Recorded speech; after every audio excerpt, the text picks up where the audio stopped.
Hello, good evening everyone and welcome to our esports workshop. Tonight we are going to speak English. Yes, first things first. This will be said because we want everyone in Switzerland to understand what we are talking about. That said, I am Steffi. I am the social media and community manager for ESL Swiss and Hero League, and I will be your host for tonight. And with me are some guests, of course. I'm not going to present just some simple stuff. We're going to have some awesome discussions. We have here next to me Nico Reuland. He is campaign lead esports and gaming at Swisscom. Over there, Remo Blaser. He is one of our beloved CSGO casters and also vice president of SILENTGAMING. And last but not least, Luca Hartmann. He is head of strategy and co-owner of MYI Entertainment.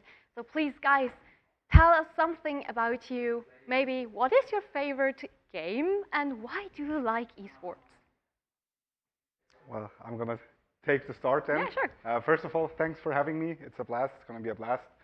And to get into Steffi's question, it's kind of obvious, I guess, as a CSGO caster. Obviously, CSGO is my favorite game, but I'm also heavily into RPGs like The Legend of Zelda. And also recently, since some months, it's Valheim, which I think is an awesome game. So I guess those three currently make the difference for me. Nico? Yeah, I'm Nico. I'm leading the communication at Swisscom, and my current game, it's somewhat of a love-hate relationship with League of Legends still. Also more recently playing Hades, because I'm also an RPG fan, and a roguelike RPG. Yeah.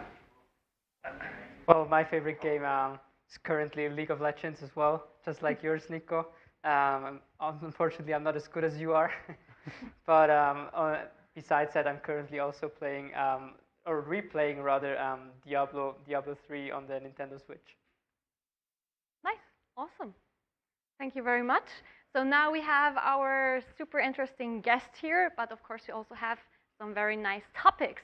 We are going to speak about clubs and organizations, of course, since it's one important part here in our Swiss esports scene. Then we are going to talk about the sponsors' perspective, and of course, we're going to have a look at social media. This is one of my favorite topics for tonight. So, people watching out there, if you have any questions, you are always having the possibility to ask those questions. You can post, or you can copy the link, the QR code. You can scan the QR code that's just here over there in the stream. And there's also a link in the Twitch chat where you can submit your questions. And by the end of this live stream of the evening, we are going to answer all those questions, of course. Yeah, but now let's just dive into the first topic. Clubs and organizations. Let's talk about the current esports scene and about the clubs that are already existing here in Switzerland. Maybe you're going to start? Sure. Current situation is, I think, pretty good. Mm-hmm. We have actually a lot of new organizations coming up. I'm thinking about Zug Esports, who's coming up, about all those small organizations, and I think it's really good. We also see the first kind of like player-managed organizations, like Ganshin in CSGO, where the players pretty much decided to create their own organization to participate in Switzerland itself. And I think that's a very healthy development. We had some organizations closing down, but yeah, that's just the nature of business in general, I guess. I don't think it's in a bad state at all, honestly. Mm-hmm. And then we still have the leaders with My Insanity, Lausanne Esports, Servet Geneva Esports, who are kind of taking the positions as a role model, as businesses, as companies, not only associations. And yeah, I think like the whole stretch from amateur to professional is getting more and more consistent year by year, and I like the development actually. Well, I agree with you, Remo. It was really sad for us when you guys left, because we always felt like you guys are our competitors. Like you were talking about the football clubs that have a different background than us as like the organically grown esports clubs, and losing those competitors always hurts the most.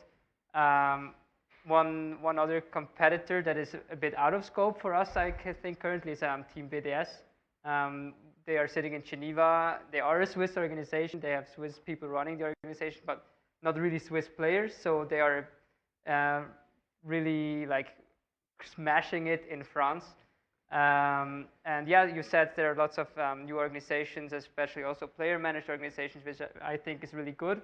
My Insanity also was founded from players, with you as being one of the founding members.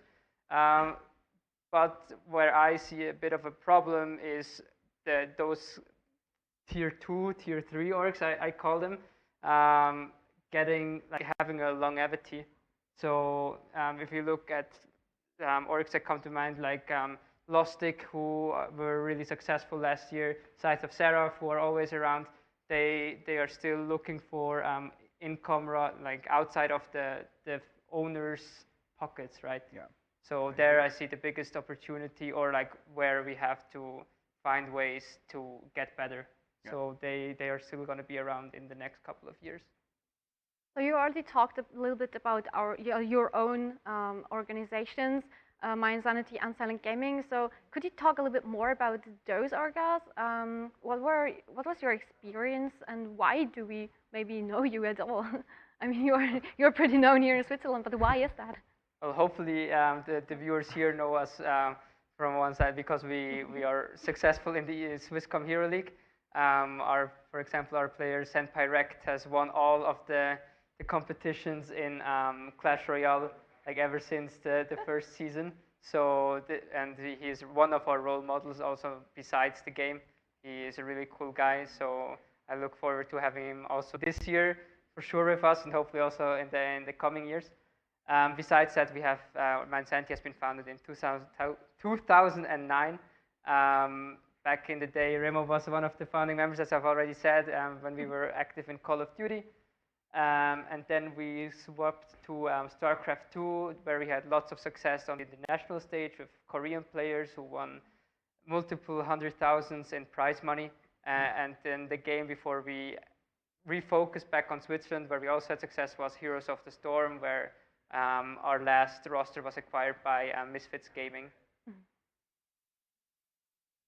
Yeah, that's very cool. It's a pretty steep storyline, yeah. Yeah, Silent Gaming.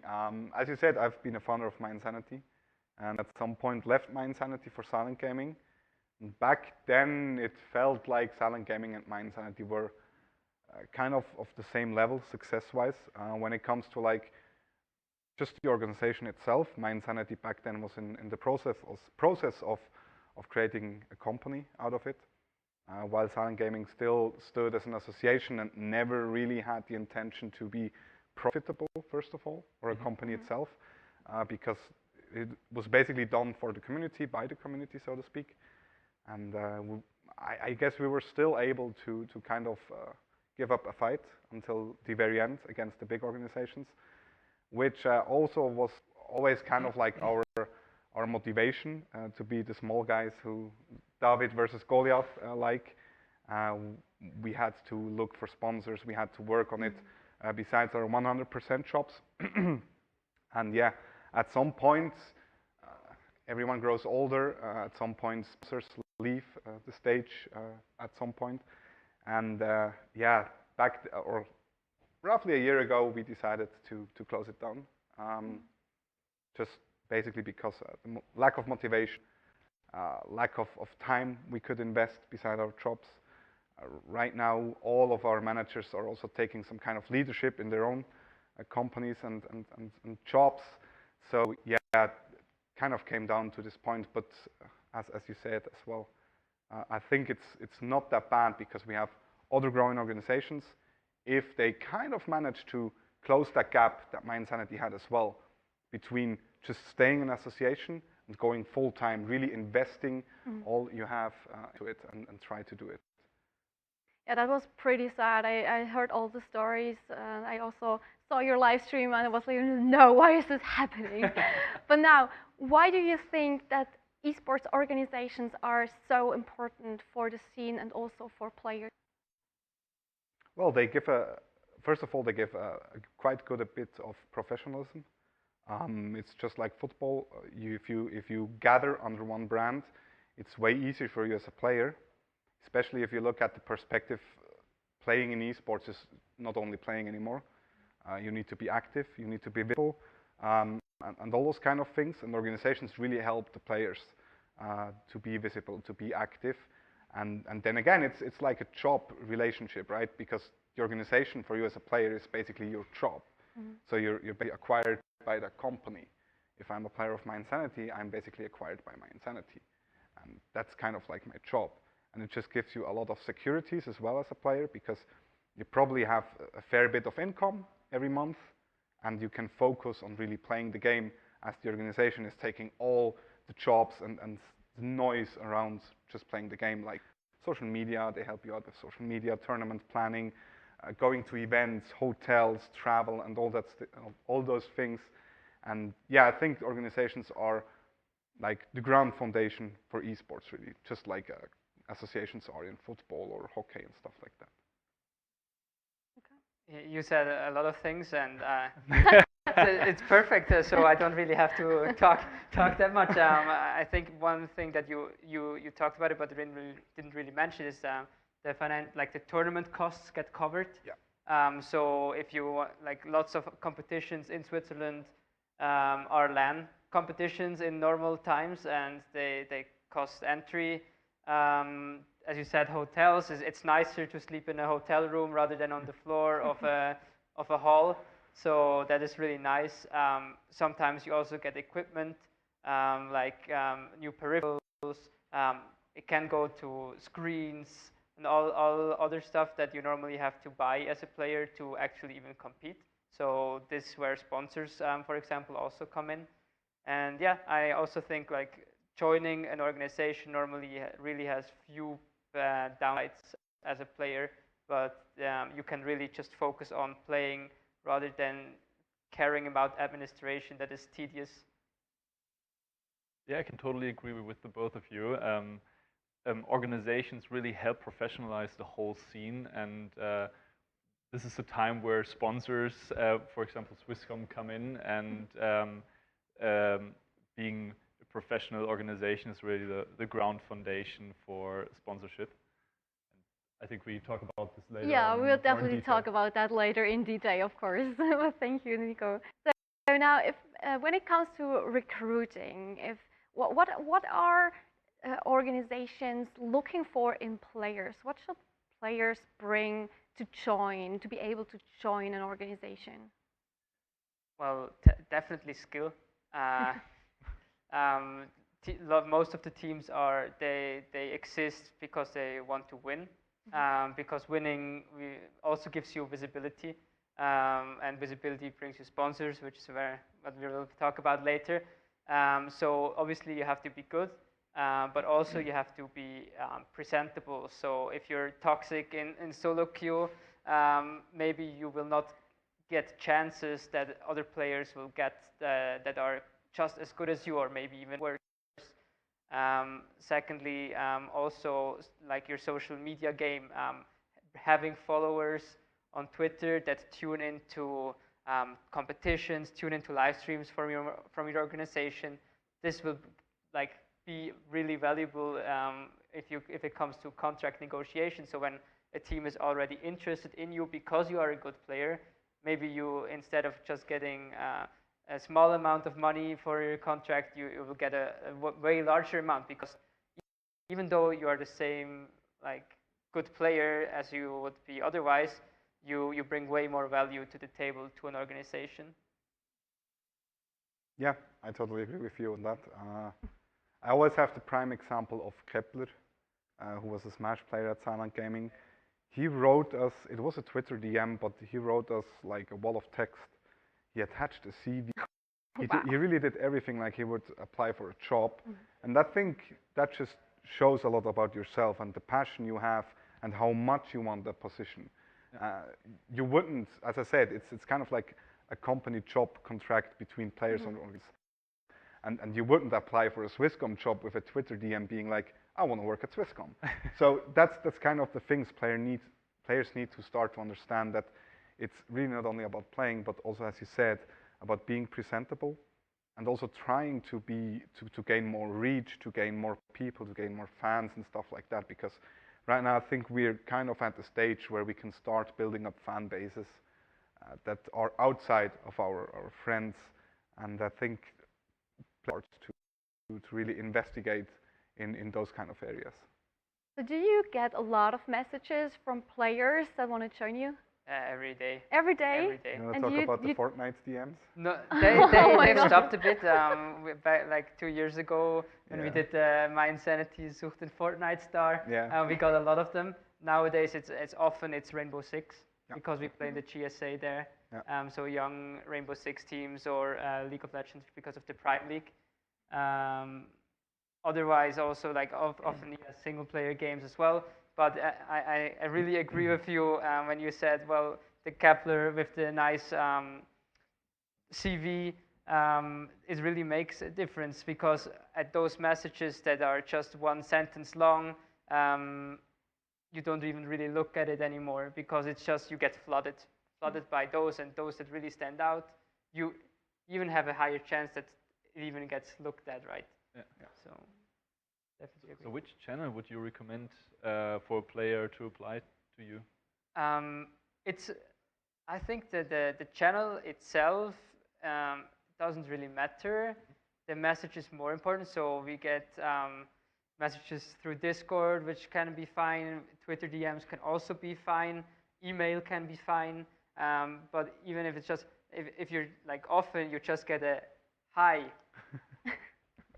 And they don't even say, maybe I want to play for you guys, anything, right? So, and there's just not enough resources to talk to everyone and find out what their request is. So just give us a couple of hints. What you want, like what game are you playing even? So like often we just get the message, can I join My Insanity? And we're like, yeah, maybe. You want to make us coffee? Yeah, sure. No, even like, do you want to make social media? Because there's not just players in My Insanity. We have a huge management staff of volunteers, so where we are always looking for new people to join and bring us further, because you were talking about that we maybe are at the stage where it's possible mainstream. So we need people that do all this publicity work, right?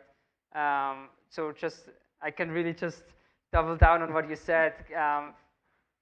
Put in effort, and you will for sure at least get a message back, and maybe even tips on how maybe next time, or maybe next time try this and this, or you have to improve a bit there, or when we know maybe there's an opening at another team, we write, well, sorry, we currently also, like we already have a CSGO team, but we know that this other org is looking for one, go and ask them. And so like just putting in effort can bring you really far and open up doors, even if the one that you are knocking on is currently closed. Yeah, I agree. Also, when it comes to applying for an organizations, what I read a lot on our Twitter DMs is writing us a message that you want to join, and sure, it's a good, but you did a copy paste because you wrote the old organization name from the initial organization you wrote. No. So that's another thing. Most of times though, or a lot of times, also make sure to visit the website of the organization. Sometimes they have channel for offers and stuff like that, and just that does so much more, because it shows the organization that you have informed yourself about the organization, and it's not just some generic email that is being sent out to 200 organizations. Also, I don't think it makes sense if you're a I don't know, Spanish team to apply for a Swiss organization. It doesn't really help, honestly. Currently, just as a side note, in Australia, League of Legends has been shut down a bit, like the professional league. We get lots of messages from Australian teams that want to represent My Insanity. So, bit out of scope, but would be a cool opportunity otherwise. Yeah, maybe a little bit of research is always good if you really inform yourself what organization are you actually going to apply to, because you will be part of this organization if it's the best outcome, of course. and then you'll be like a member, like a family member in this organization. And so it's always the best if the team that already exists, the organization that already exists, is really fitting also the style and the like the humor maybe, or like some personality traits, I don't know, that that the player themselves also have. So maybe it's just not like the biggest or like the most winning organization that fits the most to the players, but maybe it's a new one, a different one. Or maybe if there is no organization out there that you think, oh my God, that is just speak out Yeah. out of my heart, I want to join them, then maybe the right step is to make your own organization. I mean, this is pretty easy, isn't it? Like we four could make an organization within 5 minutes. It's literally just filling out some forms and that's it. If you don't want to be an association, you don't even need to fill out the form. You just say, well, we're the organization XY, then you're the organization, and that's it. But a lot of things that come towards you if you decide to go for that step. Yeah. So if it comes to making a known organization, do you have some pretty quick tips for those players who are thinking about forming their own orgos? Well, I think before you actually create one, you should really think a bit about on what this all entails, because it is work, and you need to do this administration that I talked about, because you won't have a team manager. You have to be the team manager, or find someone that wants to be the manager for your team, because otherwise you start and you get overwhelmed and then you stop, and then you have all those teams that just, yeah, we're going to be an organization, and then 5 weeks later you're at that Twitter account. And this is just, yeah, I think if you just take a minute, think about what, like, is it something that I actually want? And then you find 2 or 3 players that maybe are already in your team, or you know somebody, you heard someone talking in Discord a couple of days ago who said, well, I'm also fed up with finding an organization. Come on, let's just do our own. Yeah, I think it's the barrier of entry is really low to creating an organization, and it's more about then later on keeping up the work and trying to maybe find other teams in the organization, that you're just not a team anymore, but rather more of a clan, as they were called back in the day. But yeah, so it's really easy, but it is work and it needs to be done continuously. So for everyone who is really interested about forming their own organization, we prepared a quick guide where what we are going to discuss now. We will show you some slides. We have 7 simple steps to build an esports organization. Don't worry, the slides will also be for later on our social media. And so we are just quickly going through those slides, and we'll discuss every step maybe a little bit if there's something you want to talk about. So there is just a quick overview. The first step is share your vision and gather your team.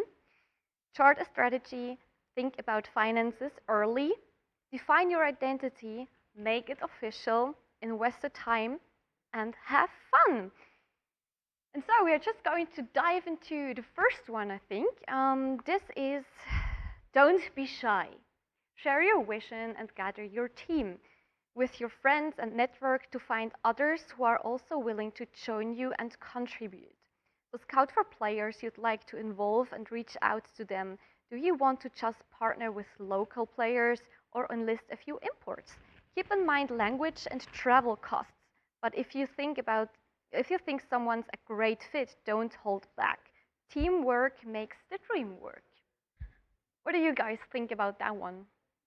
Yeah, I think the last one is pretty fitting, because if I think about all the big organizations in Switzerland that did not evolve out of a football club, they all evolved out of a group of friends, just pretty much creating a logo and just go for it.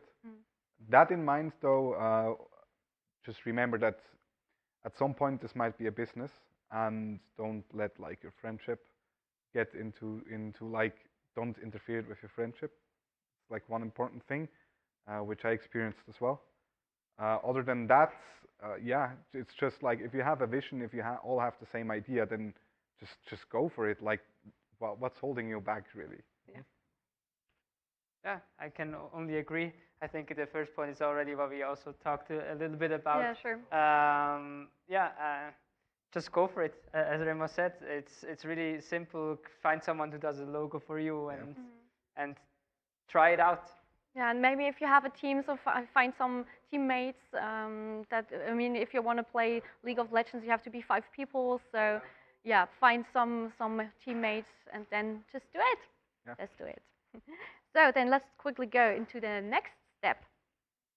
Once you have a group together, start a strategy. Nothing goes to you, of course. So, what do you want to achieve? Which games will you compete in? How much time are you members willing to commit to the org outside of playing? How much time can people dedicate and when? Beyond playing, who is willing to handle different tasks like team management, and who will be the public spokesperson for your team? These are easy, honest discussions to have. Write down your strategy. This will serve you later for your charter. So also here we have already, and again, the dedication you have to give this organization. If you play in a team, then you have to spend a lot of time for this organization. I mean, you can talk a few stories about that, can't you? You're working full time, so. Yeah, I can invest all the time. No, obviously it's as I already mentioned, like the My Insanity, like the core of the My Insanity management is still like formed from volunteers who do it besides the work. You know, Scooter, he is a chef in his in his day job, and he just does it as a hobby. So yeah, for him it's still just pure passion for esports and scouting new players and having success. Sometimes also just being able to talk a bit of trash because some players didn't do what they were told, or but yeah. So I think, as I mentioned, it's a lot of work. One of the points that I also want to talk about when it comes to charter strategy, I think that's important because often you will find yourself in lots of discussions, even years down the road. And when you have written down what you actually want, you can always refer back to that and say, well, if somebody has the idea, well, let's get this Australian League of Legends team. And then the other 4 guys are like, well, should we do that? And then he's like, yeah, sure, let's do it. And then you have written down, well, we want to be a Swiss esports team. Then you will find it's easier to find a way back and not get lost in those discussions that in the end don't really help that much. Also, one of the other parts that I really like and that you said when you were talking about the people from Silent Gaming, that they are now taking over leadership positions in their normal job. This is like in those discussions, you can learn a lot from your hobby that you can actually also translate in your everyday life when you're not working in esports. So I think that's a really cool aspect that you just touched a bit upon. I actually did get a job, or had a job interview where they were like, "Oh, you're working in esports, or you did do esports stuff." That probably means you're pretty good in analytical thinking and thinking outside of the box. In the end, it could even help you on that regard. And also, when talking about strategy, I think it's also important to mention you don't have to be a professional esports team. Maybe you have some kind of strategy where you want to develop youth players, young players, do some kind of these things. Another thing that you could do is maybe do LAN parties, like My Insanity's been doing, or I'm doing LAN parties as well. And the last thing really is, sure, you should probably stick to strategy, but don't forget that this is subject to change. Just like a business sometimes has a reformation.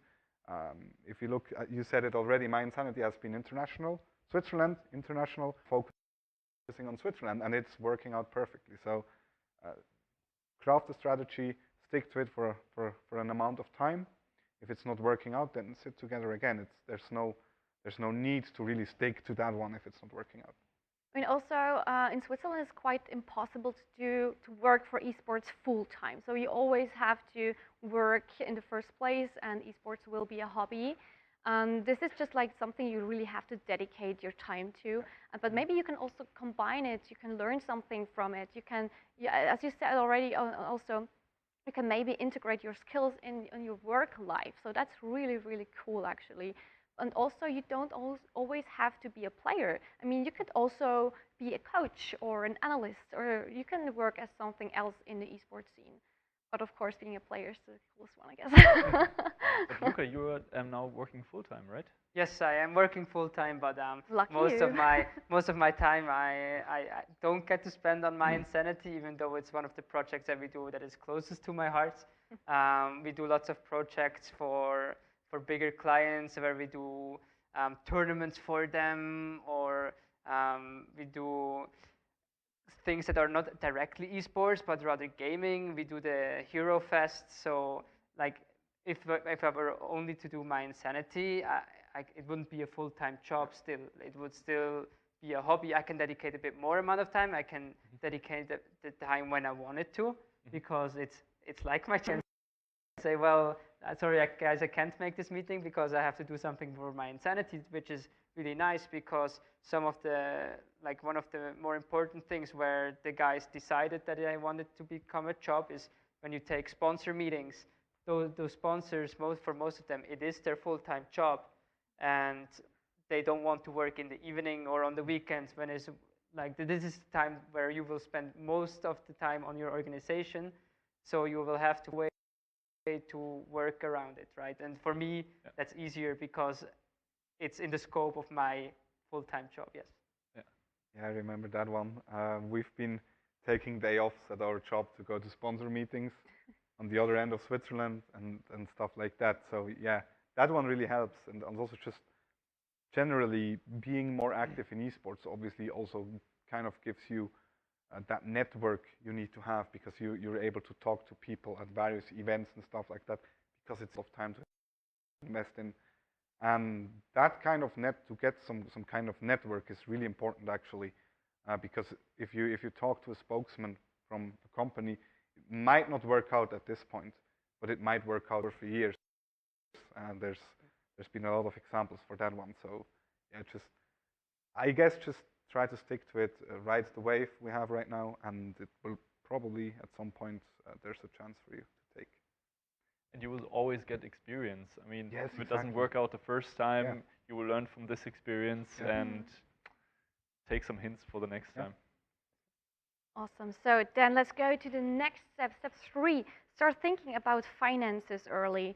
The cost of setting up an organization is low, and you should start small. But if you stick with it and build a reputation, you can unlock interest from sponsorships, potential merchant prize money to cover travel costs, and eventually pay your members.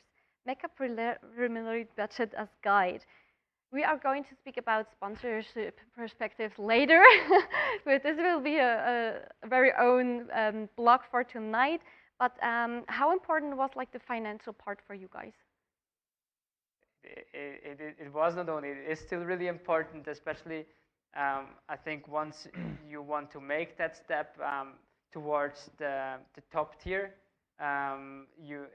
it will become too hard to just finance it from your own pockets normally, or even just from the pockets of 4 or 5 management members, because you will most likely not only have one team, but you want to compete in a series of, like in all the Swisscom Hero League competitions, not just one game, because at least in Switzerland it's currently not possible to have bring in enough reach of just one game to be really a good opportunity for sponsors to jump in.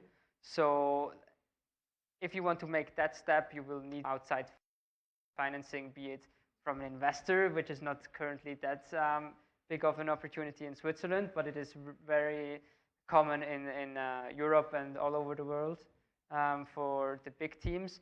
But most of the time, this outside investment comes from a sponsor that is sponsoring you with gear or in-kind stuff, but also monetary incentives to get those hotel rooms. I mean, the investment isn't that big in Switzerland, so you don't have to pay 5,000 francs per month to a player, even if you want to have a top Swiss player. If you have 3 teams with 5 players, and only like everyone only gets 200 francs per month, for example. That still amounts to 35,000 francs per year, and this is a big sum of money for most of us. But did you invest your private money in the beginning of your organizations? Yes. How much do you want to tell us? I have no idea. I still am. It's just, it's something you don't really think about anymore because, like, with all your hobbies or projects you probably invest time in, you invest time and money in your PC, so why not add the other hobbies as well? And I'd say you need to be prepared to have some money being spent privately. It's not a bad thing. But obviously, as you said as well, you're a company, you have financial pressure right now. Whereas if you create an association, you don't really have that financial pressure. We never had financial pressure. Like we always knew we have a fixed budget we can work with. And if that's not coming in, we just have a team less. But it's not like we can't eat at the end of our day because we don't have any money in our pockets, right? So yeah, just as you said, start it low. Don't like overpay for stuff like players, basically, and really stick to your plan. Also, when it comes to a budget, where it's also important to create an organization or to create an association, kind of gives you the rule that you must have a financial budget, even though it's more or less just like a in Swiss German we say Milchbüchli-Rechnung, but that really helps you out in the end to plan and also plan financially. So you don't have to really pay a lot of your private money.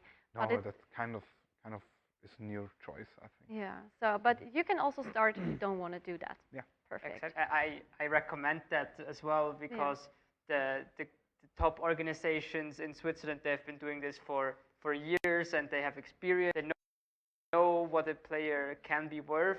And if you're just new into the scene, I'd rather recommend you first get this experience. You find some teams that are maybe not top tier, but you play 1 or 2 seasons and find out, oh, how does this actually work, right? And then you get more and more of a feel on, well, is this actually a good player that I'm looking at, and is it worth when I'm gonna take this or make this decision, or is it just is it gonna scramble in a couple of days, and then I'm left with just lots of expenditure and no team.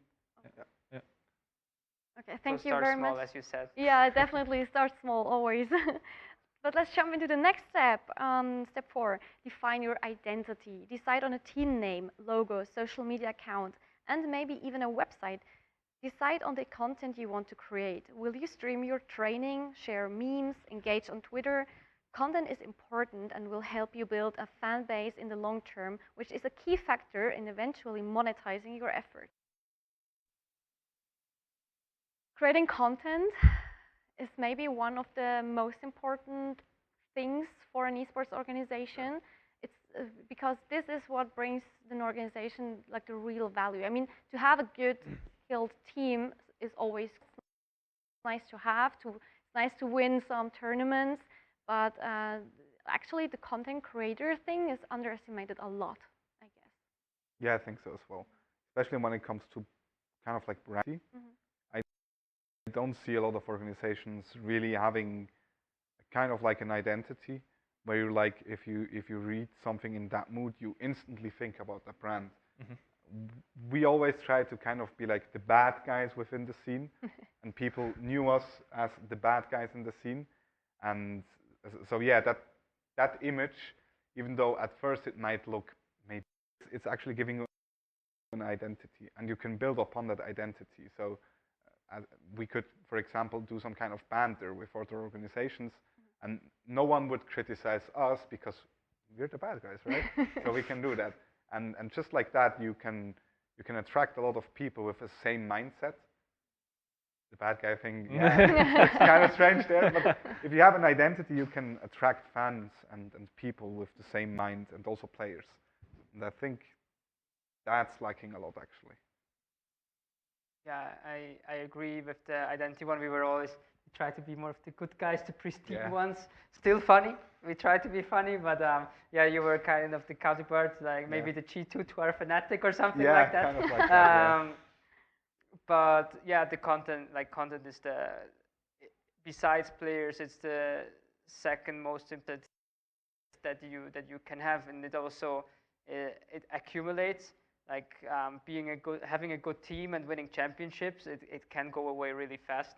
You have a bad team for one season and you get fifth, and you feel maybe no sponsor cares about you anymore because, well, who wants a fifth place team? Yeah. But if you still have the content, like the fans will keep on engaging with you because they like you as a brand and not just your trophies. Yeah, and your personalities. Yeah. Yeah. Exactly. And even if players change, maybe like you have, especially if you are in single player games, often fans are fans of players, and you have this opportunity, as long as they're with you, to make those fans of this player also fans of your brand. And even if the player swaps, they will still care about you and maybe become fans of actually games they don't really care about. Normally you are a CSGO fan and you like Silent Gaming, and you realize, oh, they also had an Overwatch team that is really good. Well, maybe I'm just going to tune in and see if their Overwatch team is as good as their CSGO team. And then that brings in value, because all your games are going to have higher viewership, and this you can monetize with sponsors. Yeah. So find your own in the identity. Don't copy that one already exists. Don't be the bad guys that's already taken. So next step. So make it official. That's a pretty good one, actually. You have your crew, your strategy, and your identity. Creating an official club is the key step that will strengthen your reputation when dealing with sponsors, leagues, operators, and the community. Here in Switzerland, clubs are pretty easy to establish, and no money is required to do so. The only thing you need is you have to gather at least 2 members. Write down the statutes. We have a link to the template at the end of the presentation, and yes, you can download the presentation afterwards. And then just elect your president and the vice president. Define the steps on how to join or leave for the players, of course. What is required? What do the players have to have for being able to join an organization? And then hold your founding meeting.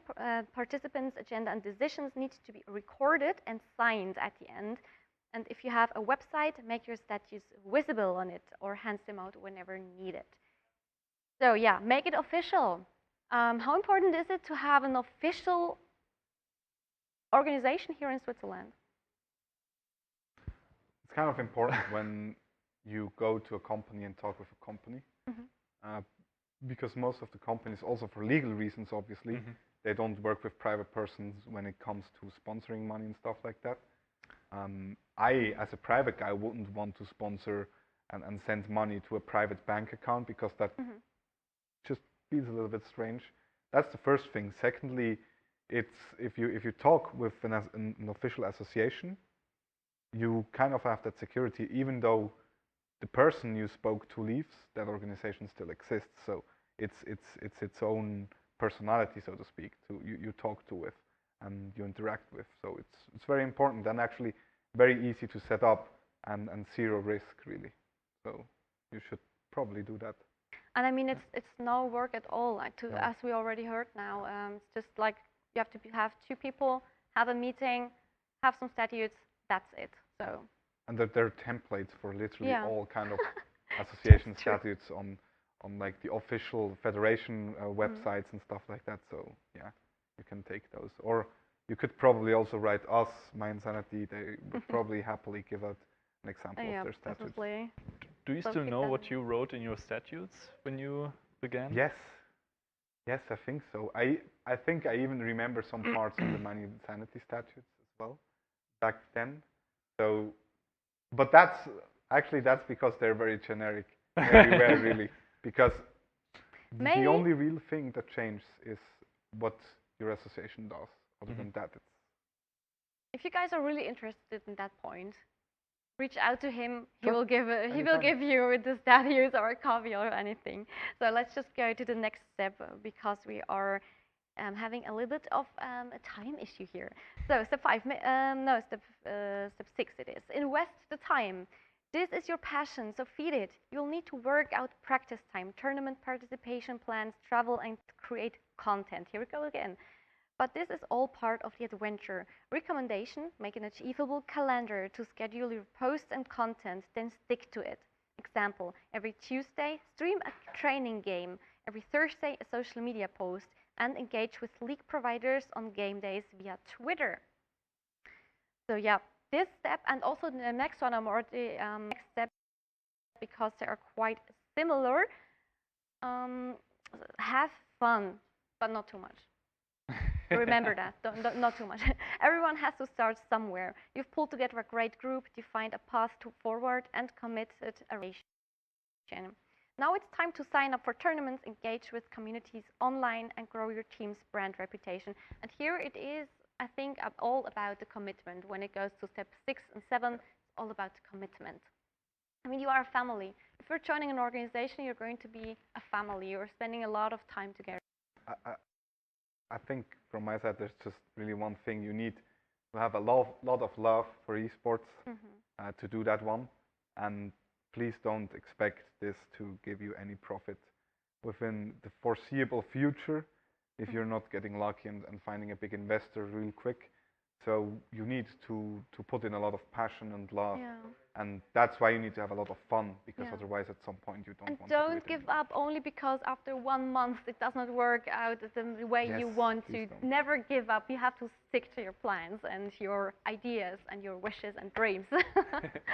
Yeah, so again, guys, if you have questions, there is a link that is being spammed in the Twitch channel chat, and there's also a QR code you can scan, and then you can submit your questions, and we're going to answer those questions at the end of the streams. And now we're going to have a small break, only about 5 minutes, and then we are going to be back and have some more very interesting discussions.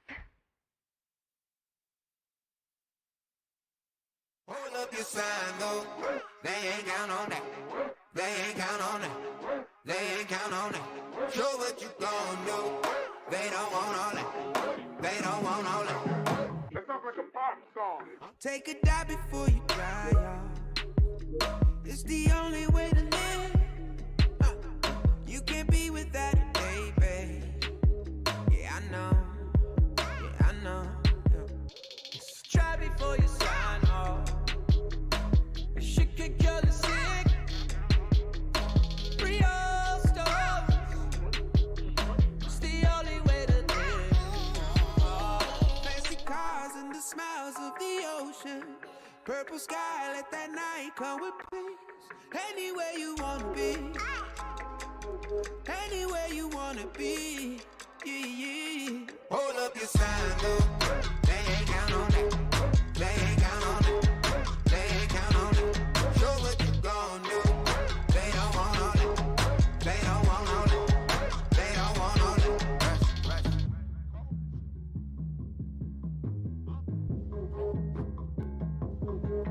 Pick up panel to be right on. Yeah. 'Cause no one really gives. Don't look back or keep your eyes on. Long ago. Doesn't matter what it gon' cost. Never gave a shit. Real soul.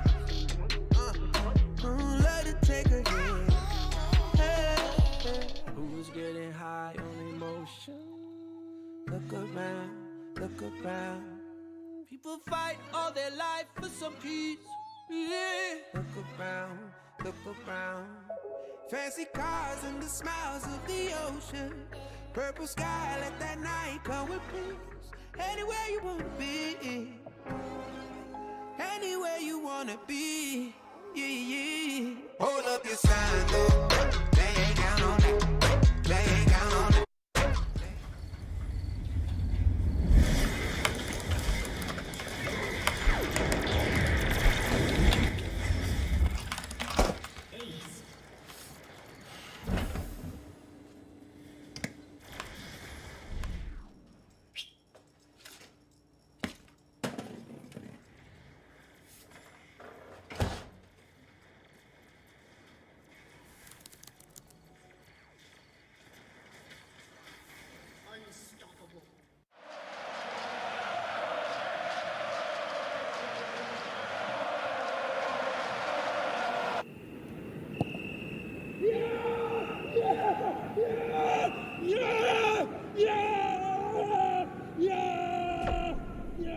Start your esports career now at play.eslgaming.com.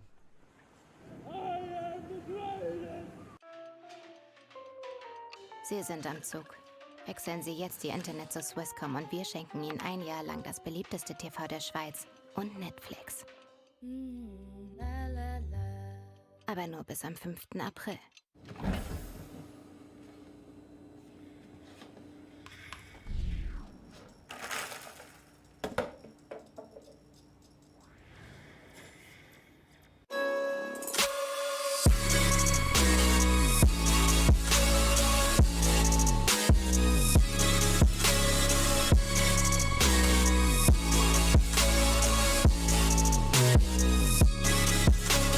You love it, you wear it. What's your style? Get your merch at shop.eslgaming.com.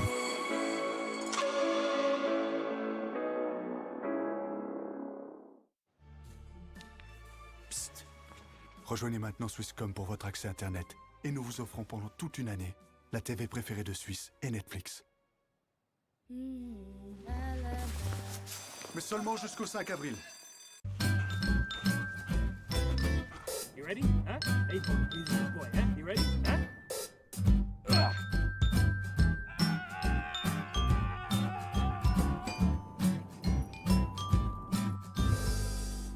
Start your esports career now at play.eslgaming.com.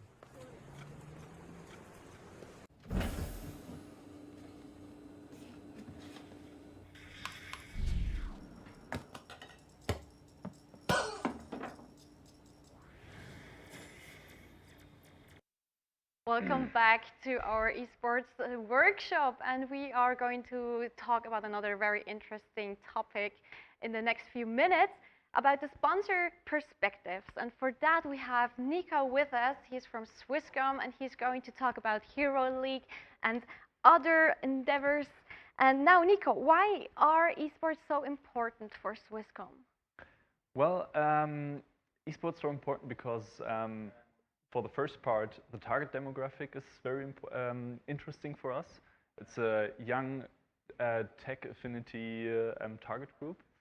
And second of all, it's really a good way to show Swisscom as a technology and innovation leader. And lastly, we actually believe in the Swiss esports market and want to help develop it and enable all the players. And we truly believe in it. That's really cool. I mean, everyone loves esports, to be honest. And we also believe in it. So now, also again, guys, if you have some questions when you're sitting at home and watching this live stream, you can submit your questions via the link that we are spamming in the Twitch chat, or if you scan the QR codes here, then you come to a file where to a document where you can submit your questions, and we are going to answer these questions probably by the end of the live stream. But now back to you guys, Remo and Luca. What do you think about on this perspective on sponsorships? Why are these so important for the Swiss esports scene? Well, I think currently they are the biggest money inflow into the scene. As I said, we depend to a big degree on sponsors for what we do with My Insanity. Like there are obviously other revenue streams that you can have as a team.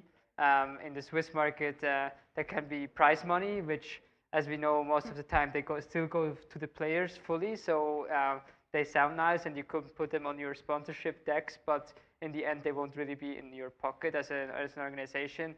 You can do merch, for example, which is still like you're not going to sell thousands of T-shirts.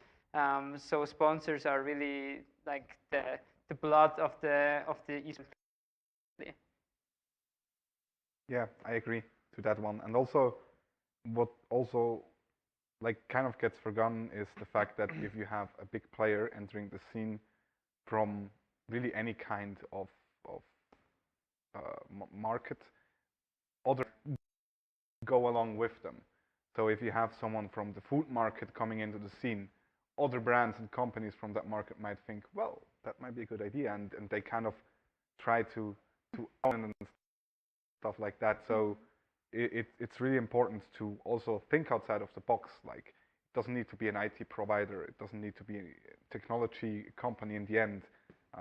Try to do some really good things with your sponsors. Yeah. Adding to that, like also credibility. I mean, having Swiss in the Swiss esports market it gives us so much credibility that you can say, well, one of the leading companies, like one of the biggest companies in Switzerland, believes in that. It makes for a really good case, and you talk to someone that might not be really familiar and doesn't understand it fully, but it can be an opener. When we talked before, like having a nice CV, having Swisscom believing in what you do, be it in your team. Like, we are sponsored by Swisscom, so we can obviously write, well, they believe in us, but even if they were to sponsor somebody else, and we can say, well, guys, esports in Switzerland, it can be something that is lucrative also for you as a sponsor, because you have this target group, and if Swisscom believes in it, I think they have enough people to know where it is smart to invest, right? So if you don't trust us, trust them. Yeah, totally. The credibility thing also is kind of funny when it comes to games itself. I remember before the Hero League started, all the tournament organizers where they had big companies behind were questioning CSGO because it was a shooter game. Ever since Swisscom started with a CSGO league, I never had this.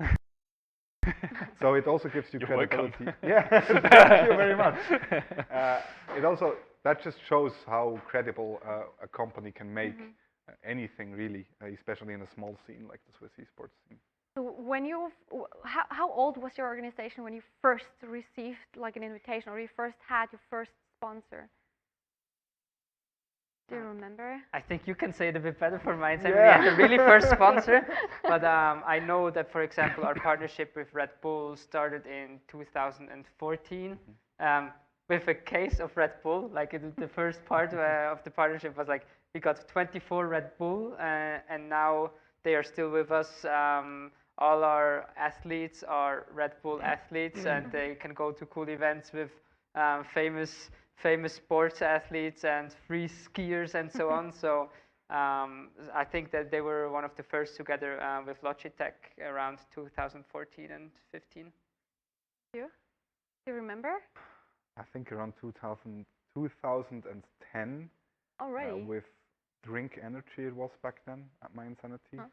They had, or this was really just one person leading it, who had a small drink store for energy drinks, various kinds. And then moving on, probably just some years later, with LANforge was the name of it. It was like a local computer store in Bern. So yeah, that were the first kind of things. But they really just did it because they thought we were cool guys. There was no idea of kind of like bringing their brands to the public and stuff like that. It was just like, yeah, you're cool guys. Spend some money on you, have fun with it. So, yeah. But it felt really good to accomplish something like that.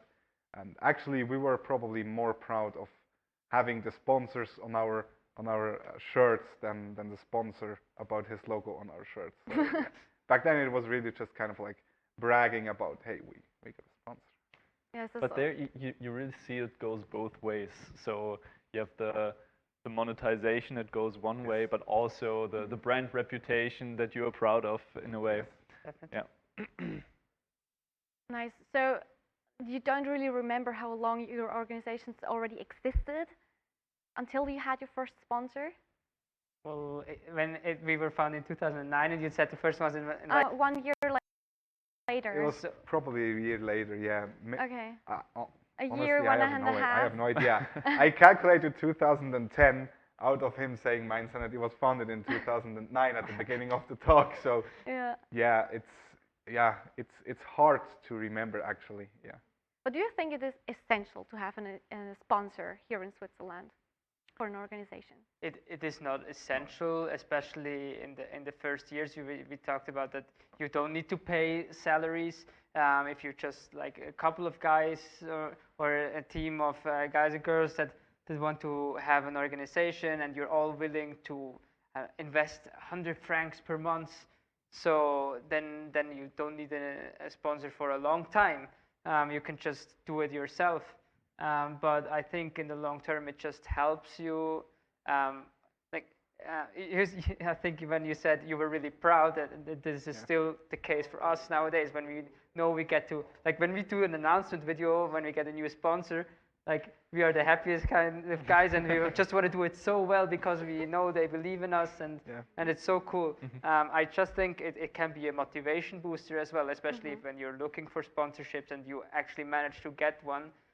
This can really motivate you to go in further.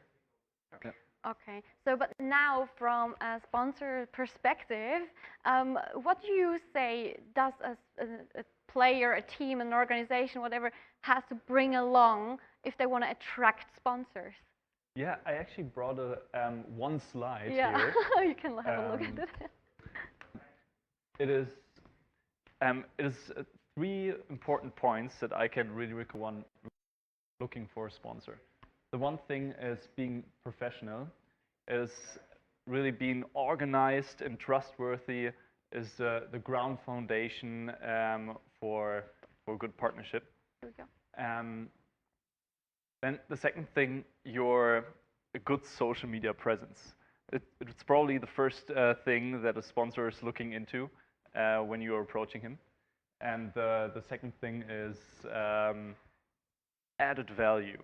How can you, as a player or as an organization, add value in some form to the brand? So can you promote their product in a way? Do you have a specific target audience? Now esports and gaming is a target audience that many brands are looking to. Can you cater to this audience in a good way? And a small bonus tip, now's the slide online, is look for brands that you identify with. If you have a brand that you identify with, it's really easy for you and the brand to form a symbiotic relationship that really helps you as a player and the brand as well. I think it also, like this extends when you said the bad guy approach, like you guys, then your teams also, you attracted those players that have the bad vibe, and probably they like the same brands as you do. So once the players have to get involved the sponsorship, so they probably did not acquire the sponsor themselves, it's also cooler for the players to engage with the sponsor. So as I said, Red Bull is obviously a cool sponsor that we have that players love to engage with, but also with Swisscom, we had this esports fact check last or 2 years ago where some of our players came to your studio and they did lots of challenges and answered questions from the public that you guys interviewed that they had no idea about what esports actually is. So I think the symbiotic part is really important, and there's also where content comes back into play, because a lot of the activation of the sponsorship will be content. Yeah. You don't need to be the world champion or the Swiss champion, the best player, in order to get a sponsor. It's really, if you're professional, if you have good content, entertaining content, that helps you and the brand to deliver something good to the audience, that is actually all that companies are looking for. There are multiple ways to attract visibility, not only through winning tournaments, but also, as you said, through the good content. I also really liked your bonus tip with reach out to brands that fit to your personalities sometimes. I mean, maybe you have a story you want to tell, and there is that one brand that would actually really fit you pretty well. If you have that story, and that story goes very good together with this brand, then they will love your idea, and maybe they will also do something with you. So always have already an idea in your mind prepare a story, prepare something you want to tell the world why you both are working so well together. Yeah. I think this is something that if you go to a brand, you really should have in mind. It's just not, hey, we are doing esports. We want to have sponsored. Give us money. It's really about a story, isn't it? Yeah, yeah. I think Remo, you said at the very beginning, you don't need to have obvious sponsors like Swisscom, for example, who's a tech company, or any gaming peripheral companies are also like obvious choices. I think I saw one streamer who had a sponsorship from some orange juice brand because he's like drinking this so often, and it doesn't need to be the energy drink or the tech company in any way. If you have a good story with this brand, it can also fit. Yes, I totally agree. Awesome. Anything else you want to want to talk about the sponsors? Also, please have in mind, everyone, if you have questions, also when it comes to sponsors. I mean, you can ask Nico everything when it comes to sponsor perspective. Please submit your questions via the link we are posting in the Twitch chat or via the QR code you find visible on the stream. So now, if you don't have anything more to add on this side, then we will also again have a very short break, and then we'll go to the next topic. So we see you in a few minutes. Straight double use, this my letter. Don't got no snakes, only ladders, ayy. They tryna figure out what's on our plate. Infinity sideways, we already ate. Skipping is basic, skipping is classes. Stay out of trouble, now I can relate. Nevertheless, again, I'm doing great. I just finished this thing, ain't no debate. You ain't my dog, you ain't my family, and sure as hell, you're not my mate. Yeah, I take my place at the summit. I can't wait till we counting them hundreds. I cannot lie, I ain't rich, yeah, but when I say my time coming, it's coming. And some of y'all got ahead of me, to be honest, I wasn't even running. But very soon, I'ma run it. I demand it, man, I want it. Push start, ayy. Ball so hard, ayy. Raise the bar, ayy. Turn into a star, ayy. Play my part, yeah.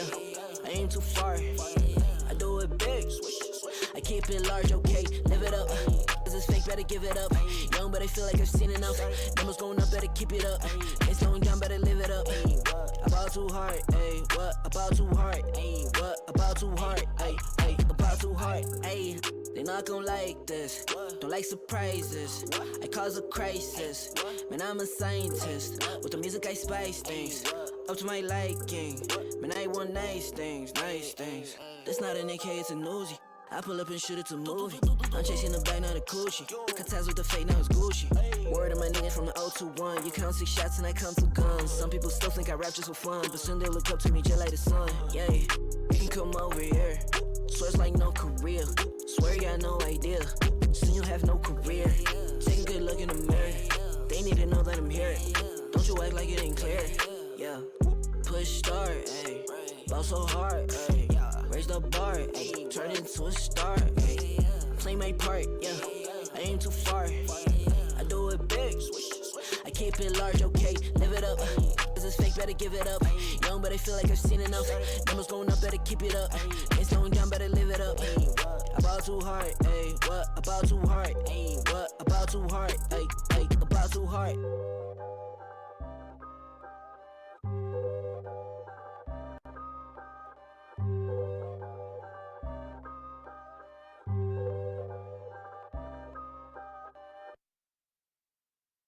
Hold up your sign though.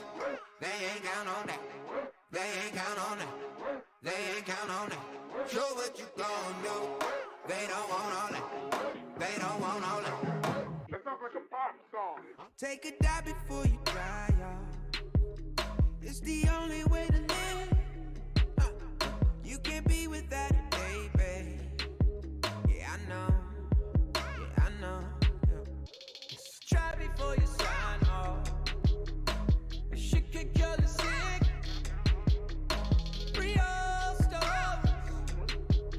It's the only way to live. Fancy cars and the smiles of the ocean. Purple sky, let that night come with peace. Anywhere you wanna be. Anywhere you wanna be. Yeah, yeah. Hold up your sign though. They ain't count on that. They ain't count on that. They ain't count on that. Show what you gon' do. They don't want all that. They don't want all that. They don't want all that.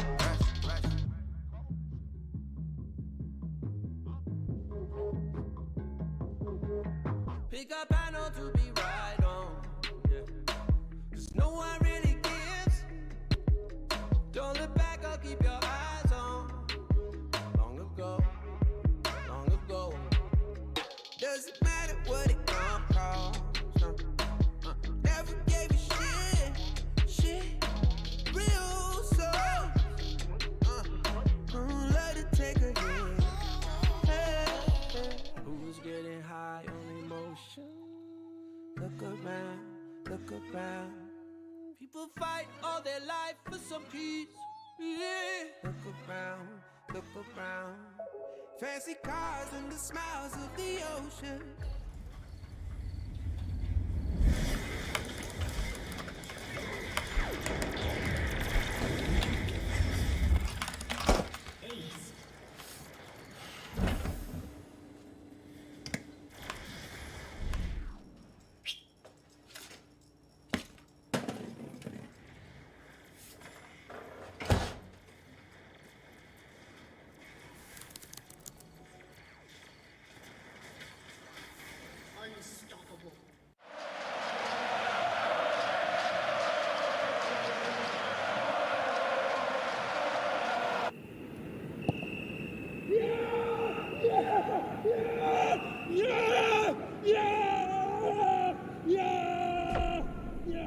Start your esports career now at play.eslgaming.com.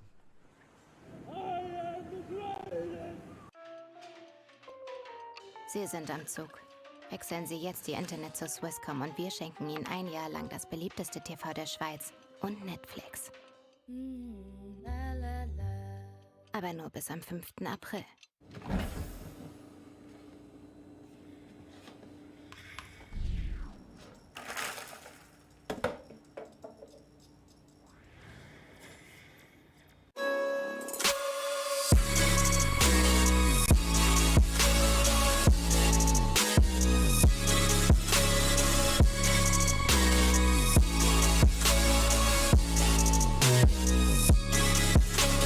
You love it, you wear it.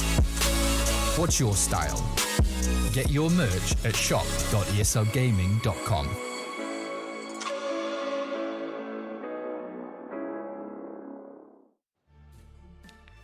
Psst.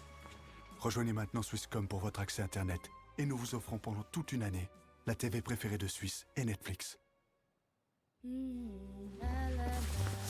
Mais seulement jusqu'au 5 avril.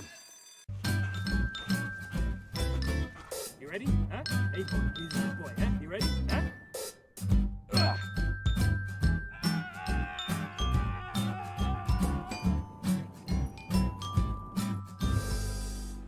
Start your esports career now at play.eslgaming.com.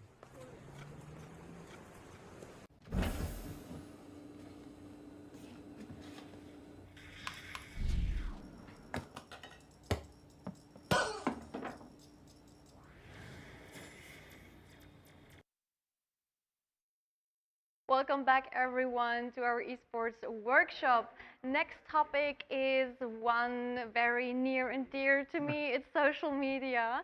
As you maybe know, I also use social media very much, a lot, privately, but also I was the social media and community manager for esports for a few years, and now I am here at the Swisscom Hero League at ESL Swiss.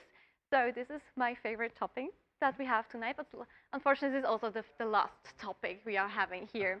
But if it comes to social media, Remo and Luca, can you describe the role of social media, your experiences maybe you had with social media for your organizations? Well, it's kind of like a front window for your organization when it comes to that, and also for your players. Like it's again, as you would apply for a job, organizations will look at your social media profile, and if they see racist or sexistic stuff, and that's just like a no-go. Just yeah, if you want to be in a professional organization, deliver professionalism also on those platforms, and it's the really only way to also interact with your fans, with the people around the organization or the player, and essentially to bring the brand name or products onto the people. So it's probably even more important than playing itself.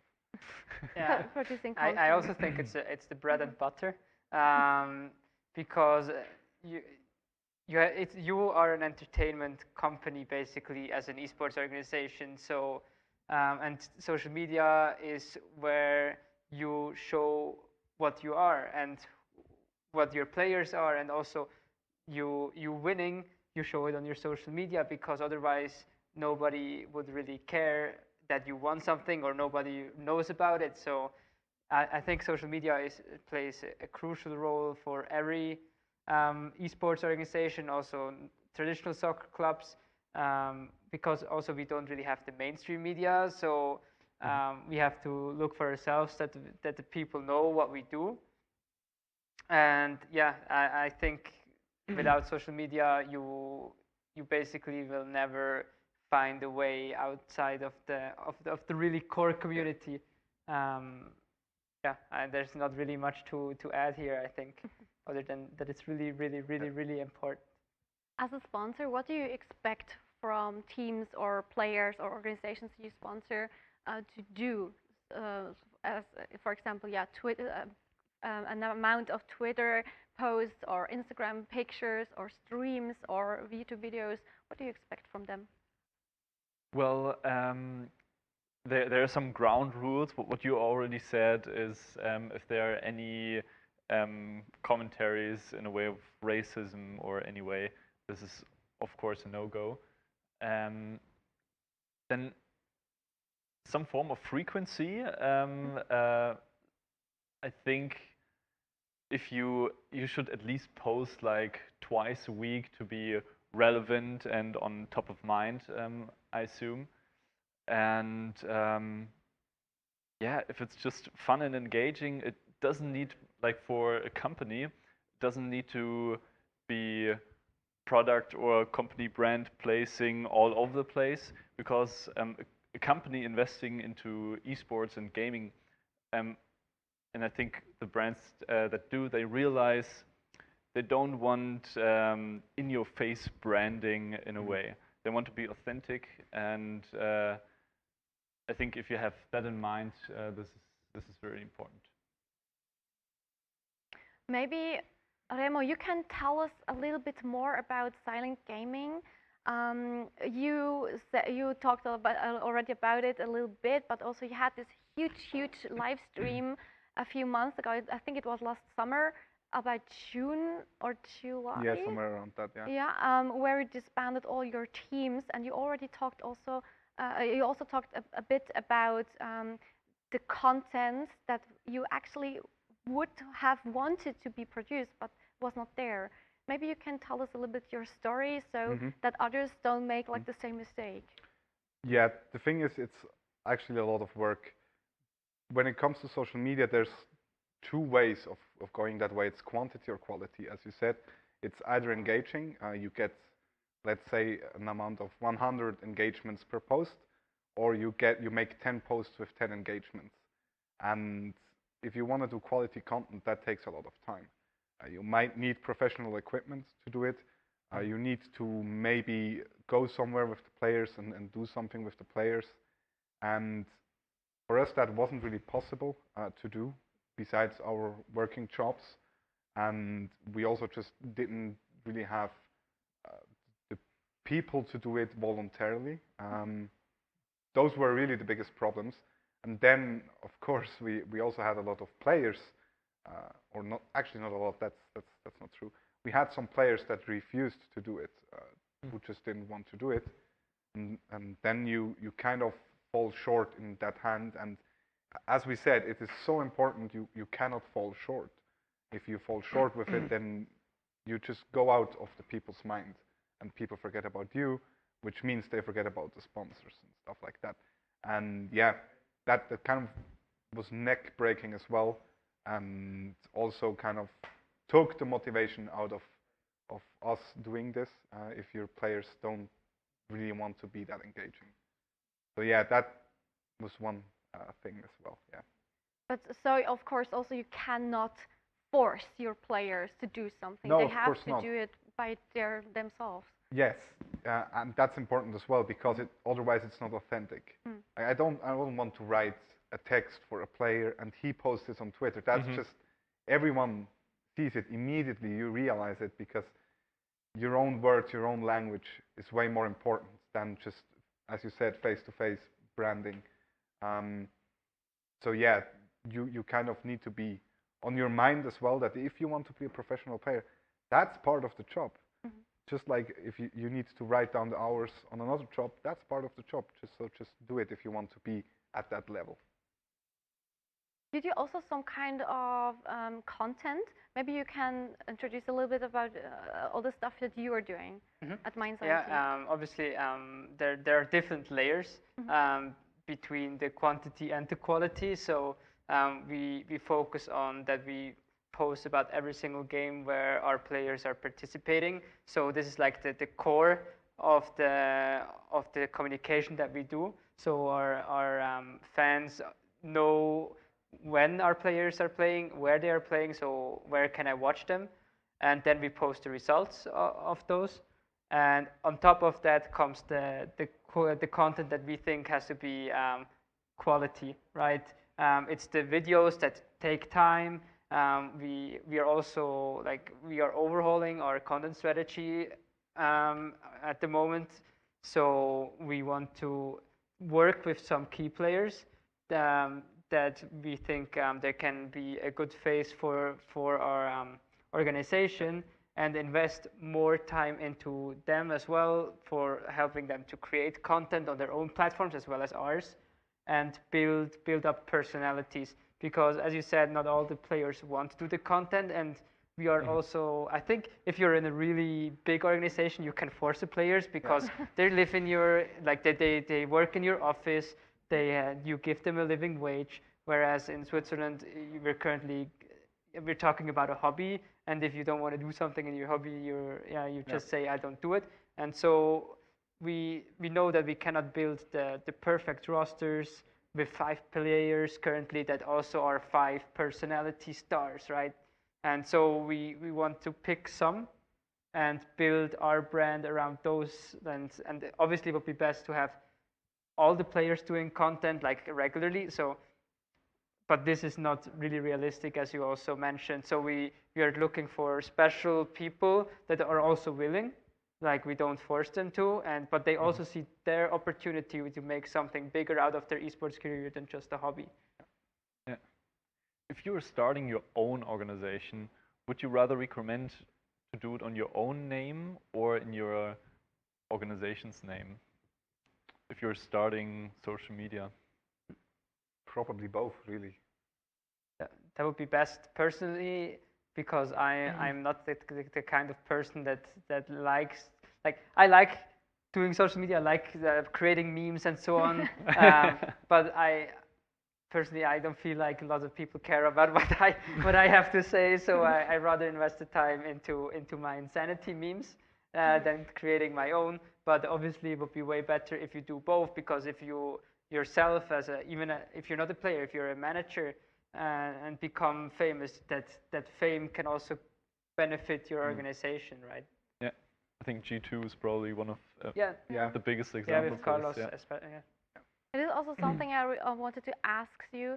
Now we spoke a lot about the organizations, about social media for organizations and teams, but is it not also equally important for every single player to have social media? Not even the players, but also maybe for casters or for maybe coaches or other actors in this industry. Yeah, I'm a bad example. I don't This is not what I wanted to I know.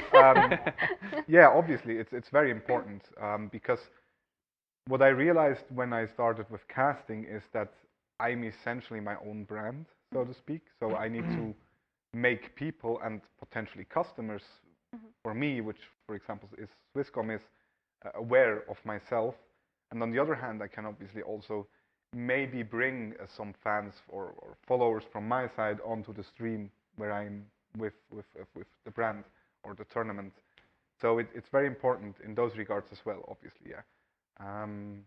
But that actually makes it also very hard for me personally, because I'm a manager, I'm a caster, but I'm also a software developer. They are very engaging on social media as well, and what maybe is the hardest thing to do on social media is find that fine line to kind of satisfy all my bases, so to speak. Yeah. Yeah, like if every player does it, it would definitely help.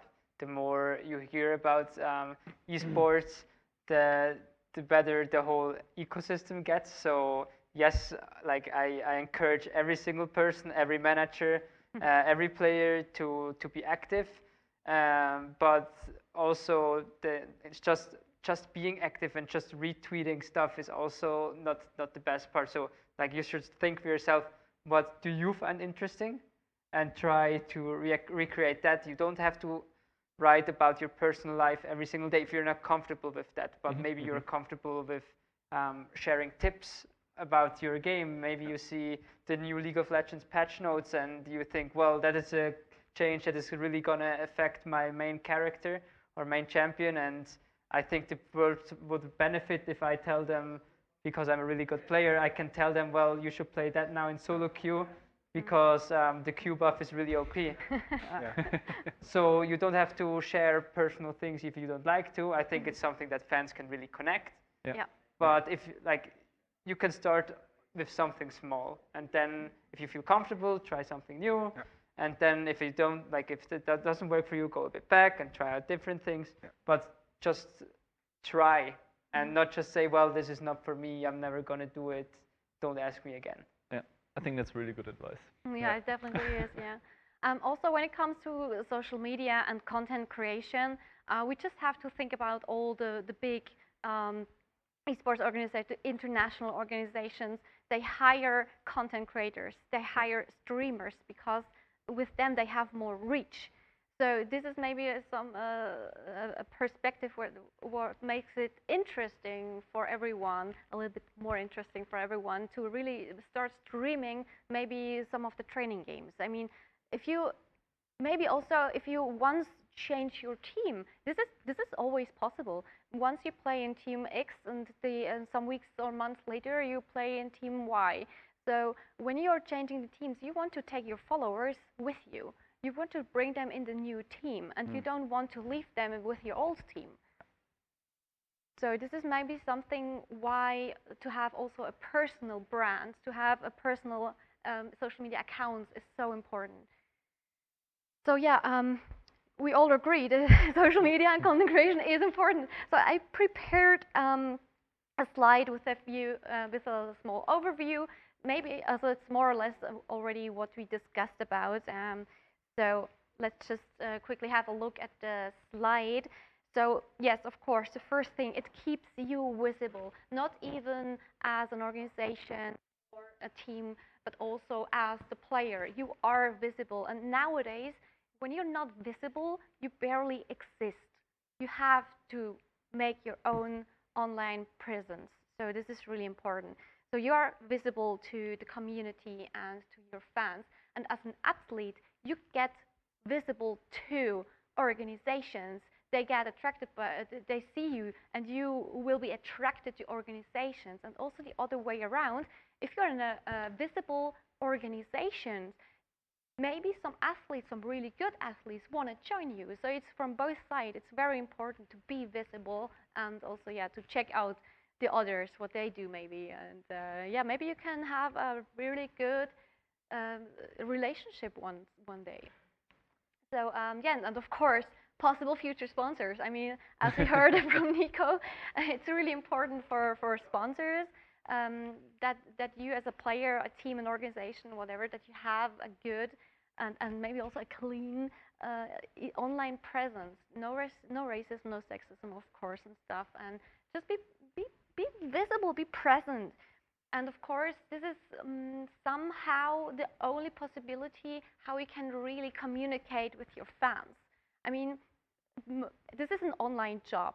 Let's say how it is. It's an online job. You're spending most of the time at home or in the office, in front of a computer, but you are, I mean, the fans are what makes esports. You are in need of them because they have to view the streams. They have to be here. They have to be present when you are having your tournaments. So always communicate with your fans and your community. So that's why it's called community. But I know that a lot of people don't like the word fans. This is a Swiss thing, I guess. But yeah. Next thing on my slide is the showing off your skills. I mean, of course, if you are a good esports player, if you are a good athlete, why don't you just show what you have? Also, this is something, in my eyes, very Swiss, that people don't really want to show what they have, what they can. I don't know. They are somehow always a little bit introverted about that. I don't think it's them being introvert. I think a lot of times it's the content you make with that gets greeted with a lot of criticism. But why? I don't know. But then you have to stand over that. Yeah, or you have to stand over it or take yourself less serious, because you can do a lot with criticism on social media as well. You can make a fun joke out of it. That goes into the thing with like banters are fine as well. You can even set up banters. Like we have multiple banters between SILENTGAMING and My Insanity, and those are actually the most entertaining because people think like, oh, there's beef, can interact with that one. So yeah, I think the main problem is a good amount of criticism if you show off your skill out, but I don't know why. Yeah, but this is stupid in my eyes. Yeah, it is. If you are good in something, then show it. You can be proud of that. I mean, also if you have like a clip or something from your last Twitch stream that you are proud of, where you achieved something, post it on Twitter maybe, or on Instagram. Why not? Just why not? If it's something funny happened, you would do the same maybe. So why not also your skill? Yeah, agree. Yeah. So yeah. Steffi, you are quite active on social media. What was your first social media channel that you put on content in that way? Actually, it was, well, of course it was Facebook. No, it was before, it was MyStream. Well, MySpace. MySpace it is, yeah. But yeah, from the platforms we know now, it was probably Instagram, but more for friends. Okay. And yeah, later it was YouTube. Yeah. And what would you recommend as a first content channel? It really depends on what area and what industry you wanna be, like that's famous. If you wanna have an online presence. For esports, probably it's Twitter and Twitch. Yeah, and with Twitch also comes YouTube after a bit of time, because Twitch streams are nice to have, but if you have some highlight videos, you always want to post them on YouTube. This is how people find you. Yeah. Do you tailor your contents to the platform?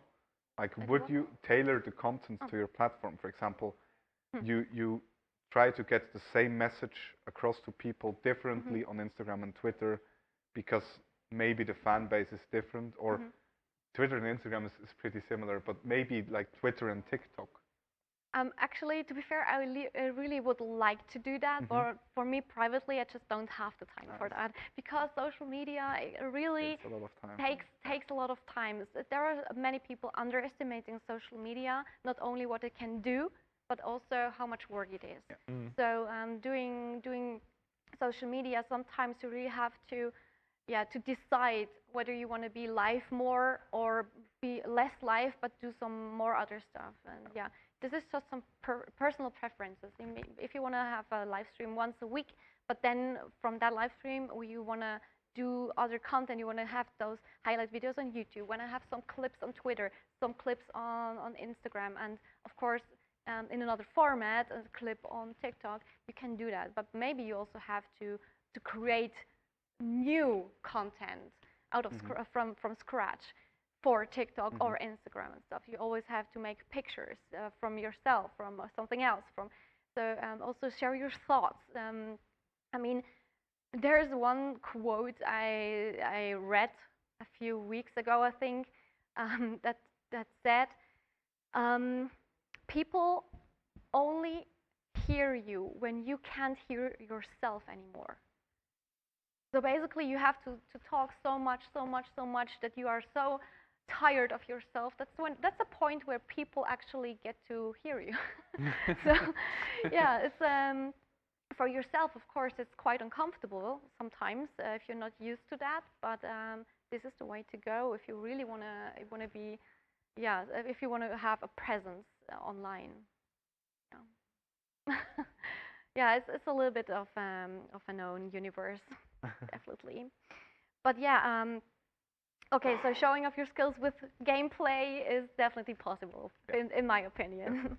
So also, of course, social media is very important if it comes to information. Of course, if you want to inform your followers about, yeah, let's say not only, hey, where am I playing, but also, hey, I am live in about half an hour, or I'm going to be live this evening at 8 o'clock. And yeah, also maybe if you have a break, if you broke your arm, if you are going in, if you have holidays, if you're going to, yeah, if you're going to Spain or something, to inform the people, your followers, that you are not available for about 1 week, or that you are available, that they come and go with you to your Twitch stream where you show them what you can. Yeah.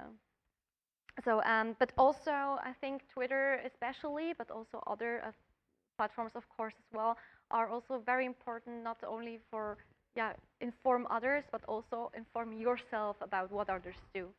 I mean, it's always very, very important to stay updated what other players do, what other organizations, teams do.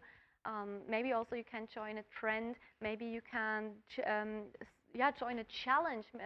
There are a few challenges out there that are maybe also pretty interesting for esports, and if you join them, you can maybe gain some online presence and some more reach and more followers. Yeah. So yeah, if you have questions about social media, also please ask them via the link you have spammed in the Twitch chat, or the QR code that we have blended here in the live stream, or we had before. Yes. So now, these were our 7 steps, or just small, yeah, small tips. Let's not call them small. Steps. These are some tips for social media. And so yeah, we all agree, I think, that social media and content production is important. And so that's why we have Nico here also with us, with Swisscom, because they presented something for this season of Season 5 Hero League for all the teams that make it into the playoffs. So Nico, please. Yeah, we actually have this season a monetary incentive, not just for the teams who actually make it to the final and win the prize money, but every team this season that makes it to the playoffs and do at least 3 social media posts, tag us, Swisscom Gaming and ESL Swiss, and as well deliver high resolution pictures of themselves. They qualify to earn 200 francs for themselves or for their organization. And I think it is a small amount of money, but that you can put into your organization to develop, maybe print team jerseys and put it into your social media channel, maybe make a small content piece out of it. This can maybe help you later on to acquire sponsors, and yeah, a step to help the whole scene develop further. Awesome. So if you reach playoffs, if you interact on Twitter at least 3 times, And if you supply high-resolution pictures, Yeah, Steffi, I think what happens then? what happens then? You get the 200 francs. But You how heard do you that. pose for those You heard pictures? that. You get 200 francs just by that. Yeah. That's the thing. Yeah, but you know, like normally the normal esports pictures, they all Oh, yeah. have those arms in front of them. Yeah. I think, Steffi, didn't you prepare some how to do those pictures? Yeah, I did. So the high resolution pictures, we really want them a little bit differently. So basically, if you want to just have to look at the first picture, the left one, please look straight into the camera. Don't look anywhere. There is nothing interesting outside the picture. Just look into the camera, and also look that there is a space around you. Look at your head, your arms, and also your jersey is not cut. So this is why there are those red lines around these pictures. Always have a look that there is always a little bit of space to each side of you when you take the pictures. And of course, also when it comes to the poses, it would be cool if you don't have this standard pose you see everywhere. With the arms just crossed before your chest. You really wanna look to have something different. Maybe use your hands. Your hands should be visible. Maybe you can show to your logo and you have on your jersey. I mean, you are pretty proud that you are in this organization. Show your logo or do something like that. Or maybe you have also some ideas what you can do with your arms. Luca has a good idea. No, it doesn't show the hands. It would have been the football player at the national anthem, but it doesn't show the hands. So No, you show the hands. you had the one with the hands. Yeah, in front of it. Yeah, so But it's a that's football player before the free kick. Yeah, exactly. Yeah. but yeah, try to be creative. Yeah. Maybe I mean, also do a thinking phase. Yeah, some that's what I stuff did like there. that. Yeah. Yeah. Thinking phase. Also, like, I think this one is pretty cool for Cisco. To have like the gun. Okay. You can paint it so you have this nice skin as well. Yeah, maybe. Or Well, yeah, you can also showing show the off your logo. traits. Like if you have something like a tattoo, you can play with that one as well. Yeah. So there's really a lot of possibilities. Yeah, Yeah. so maybe you can also Google and have some inspiration from Google, but it's always really cool to see some different poses. I mean, you really stand out if you have a different pose. Yeah. You really And do. regarding those pictures, especially if you're just starting, maybe you joined a new organization or you created your own organization, you don't need to wear jerseys for the first season of Swisscom Hero League or any other league in Switzerland. You can just wear the same outfit. This is totally enough for the start. I mean, yeah, the Kings, the former Gaijin, they did not have a jersey actually. It was just the same T-shirt, and that worked very good. But if you are having a presence anywhere, if it's online or offline, as a team, please always wear your jersey or your team shirt. Yeah. It makes a good look. So please don't do selfies. Ask a friend Oh, to yeah. take a picture. Of course Don't do not. a If selfie, you- like just right in front of your face, and that's what's gonna be on the picture. Just no. Yeah, I mean, if you make selfies, your arm is cut anyway. Yeah. That's not allowed. So just ask your mom or friend or your brother or sister if they can do that. Awesome. Or your teammates. Or Or your teammates, yes, of course. Yeah, and also always look that the light is really good in your face, that you don't have half the side of your face in shadow. I mean, it might be mysterious, but it's not what we need. Yeah, that's that for it, I think.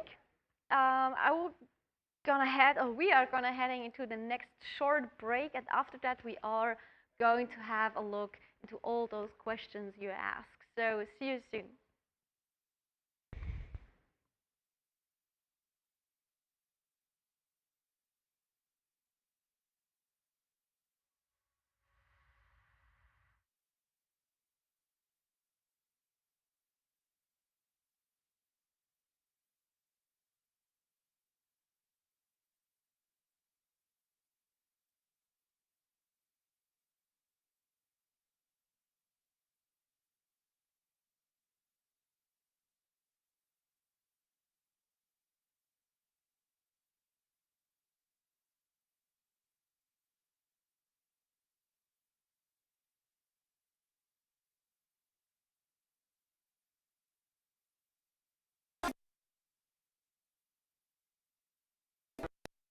Understand you can't hurt me. I got a couple thickies chilling in my room who be shaking it like the twerk team.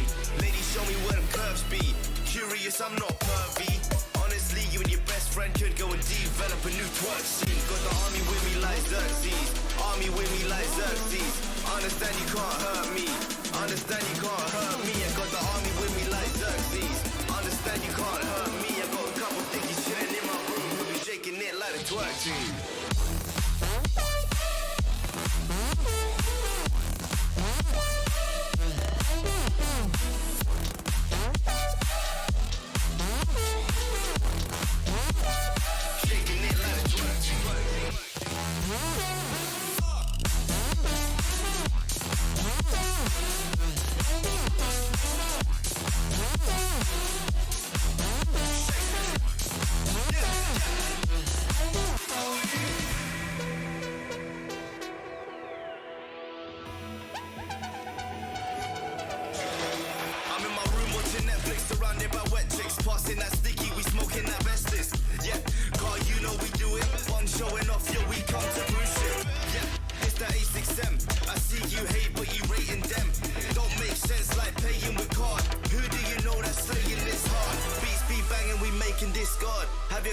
Run straight to my yard and have her up in my bed.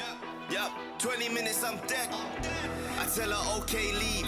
No Snapchat or back chat, please. What color is your backpack? Yep, green. Tell your boyfriend he's a white twat. G. Shake it.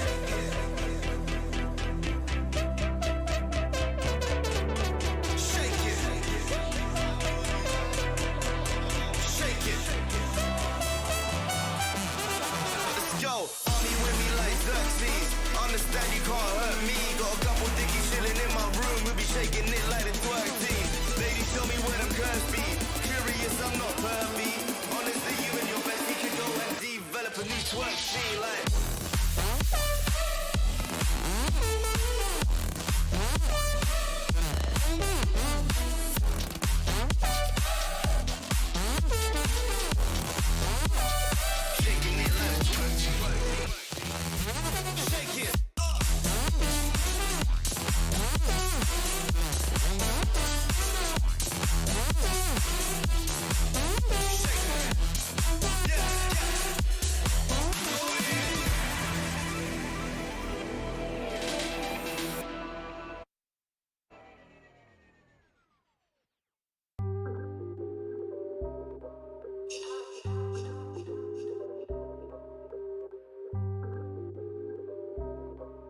Yeah. Ay, push start, ay. Ball so hard, ay.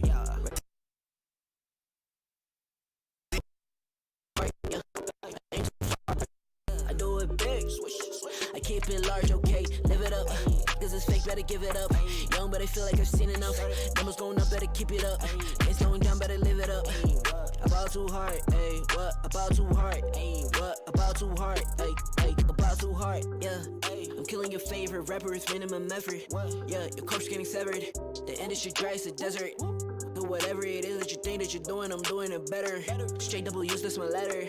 Don't got no snakes, only ladders, ayy. They tryna figure out what's on our plate. Infinity sideways, we already ate. Skipping this basic, skipping this classic. Stay out of trouble, now I can relate. Nevertheless, again, I'm doing great. I just finished this thing, ain't no debate. You ain't my dog, you ain't my family, and sure as hell, you're not my mate.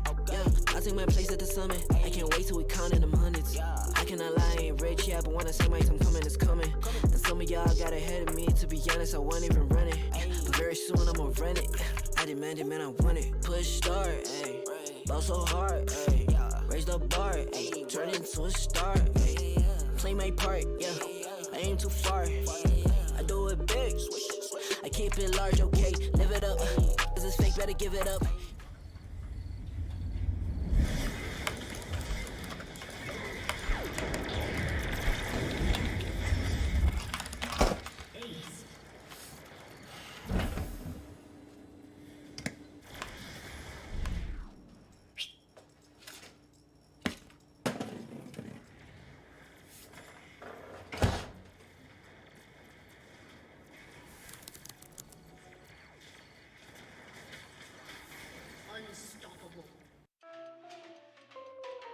Sie sind am Zug. Wechseln Sie jetzt Ihr Internet zur Swisscom und wir schenken Ihnen ein Jahr lang das beliebteste TV der Schweiz und Netflix. Aber nur bis am 5. April.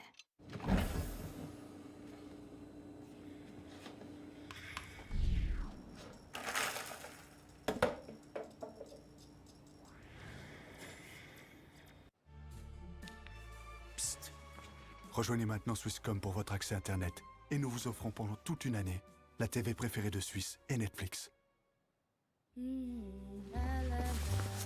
Mais seulement jusqu'au 5 avril. You ready? Huh?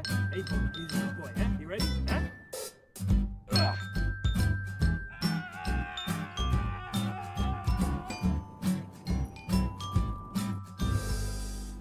Start your esports career now at play.eslgaming.com.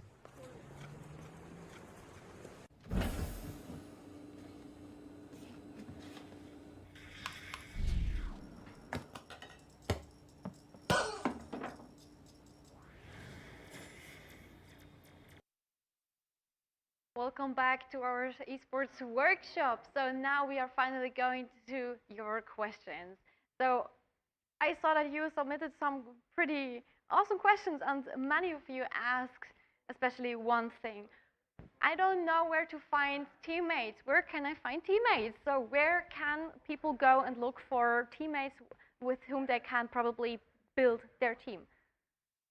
A lot of times the games itself have some kind of hubs, so to speak, or leagues by themselves. For example, I can only speak for CSGO really. There's community sites like HLTV, Reddit, obviously, and stuff like that. You can connect with people there, or on Twitter as well. You could also join My Insanity's Discord. You could join Discords like the SESF Discord, for example, where a lot of people are part of, and then you might find some people to play with. Actually, there's a new Faceit hub for Swiss CSGO players.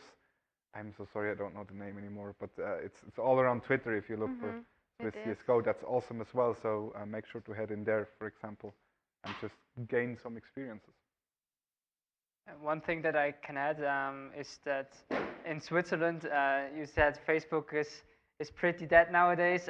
One thing that still exists are like Swiss gaming groups. So they have existed for quite a long time. They're not as active anymore as they have been, but they still have.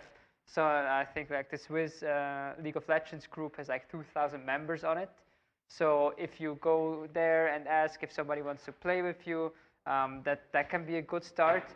And obviously also often it just makes sense to start playing with friends. Like My Insanity has started with a group of friends playing together, and then you go to a LAN. There you meet other people, and maybe you realize, well, there's one guy of your group, or you are the guy that is the best, and you find a team that is on your skill level, so you join them, and then you build your rank up, right?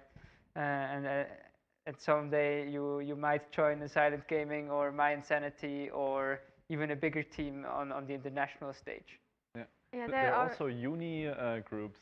So if you're studying at university, some of them have either dedicated gaming groups, or you can also be so forward to just post in a general group that you are looking for a team in the specific game. Sure. I mean, you can ask anywhere. Wherever you want to ask, you can ask. If you're on Twitter, ask there. But also there are maybe Twitch streamers or players that you follow that have their own Discords.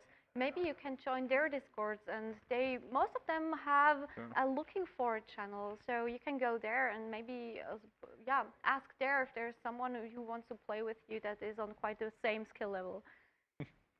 Yeah.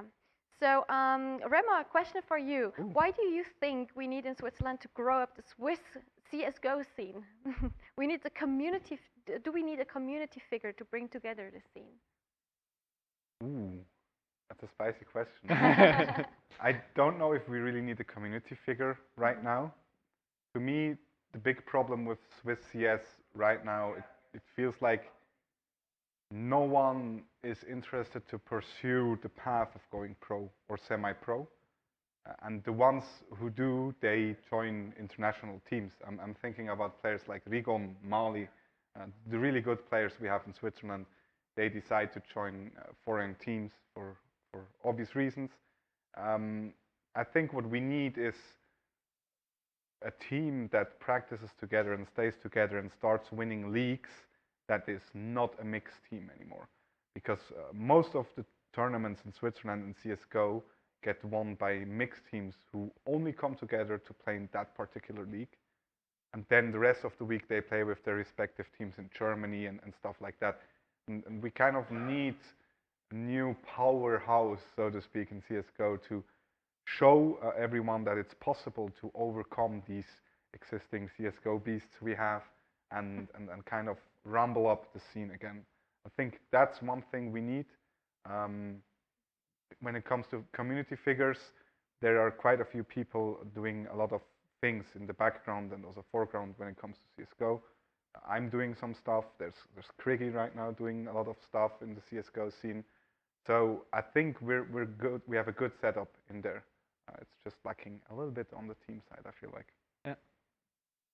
So another question is, why do organizations like Esports.ch, Swiss Esports League, Swiss Federation not promote small organizations, only get promoted the big ones like MYI? So I don't take it as criticism because the others are mentioned. No, but you can be proud of that. I feel like, especially the leagues, they obviously talk about the teams that participate in there, and the further you get in a competition, the longer the competition can talk about you. So if you're in the final, you have been competing for 3 months, so they talk about you for 3 months. But for example, an SSF, Swiss Esports Federation, has been mentioned, and they promote their members, and every organization can become a member. It costs 100 francs per year for the whole organization, and you get to vote. You get access to a referee system. So I think they promote esports in general, as well as all the organizations that are a part of it, for very little cost. And there I don't see. Maybe they should be better at communicating what the services that they offer, right? So maybe there is a bit of a mismatch, but I think maybe the person that asked this question can also think about, why do the smaller orgs not form something that they can be a part of, or like I would really urge them to join the SCSF, because then we have one big body where everyone is a part of and gets to vote on matters that not only concern the big teams. But I think the platform is, if you're a team and you are part of the scene for a longer time, then you also get talked about. You cannot come in and expect that on the first day. We talk about Rome hasn't been built in a day, right? You first need to prove a bit as well that people should talk about you. You need to be present yourself. You cannot just have the expectation that everybody just thinks you are the guys that everyone needs to hear about. Exactly. Yeah. This is also. I mean, I worked for Esports Association a few years, and we were a news. Esports Association is a news platform, so of course they are they're writing articles about esports team and organizations that have already achieved something. So you cannot just come and think, yeah, I'm new here in the esports scene, promote me for like nothing. No, I mean this has nothing to do with arrogance. It's just first you have to do something, you have to achieve something, and then you can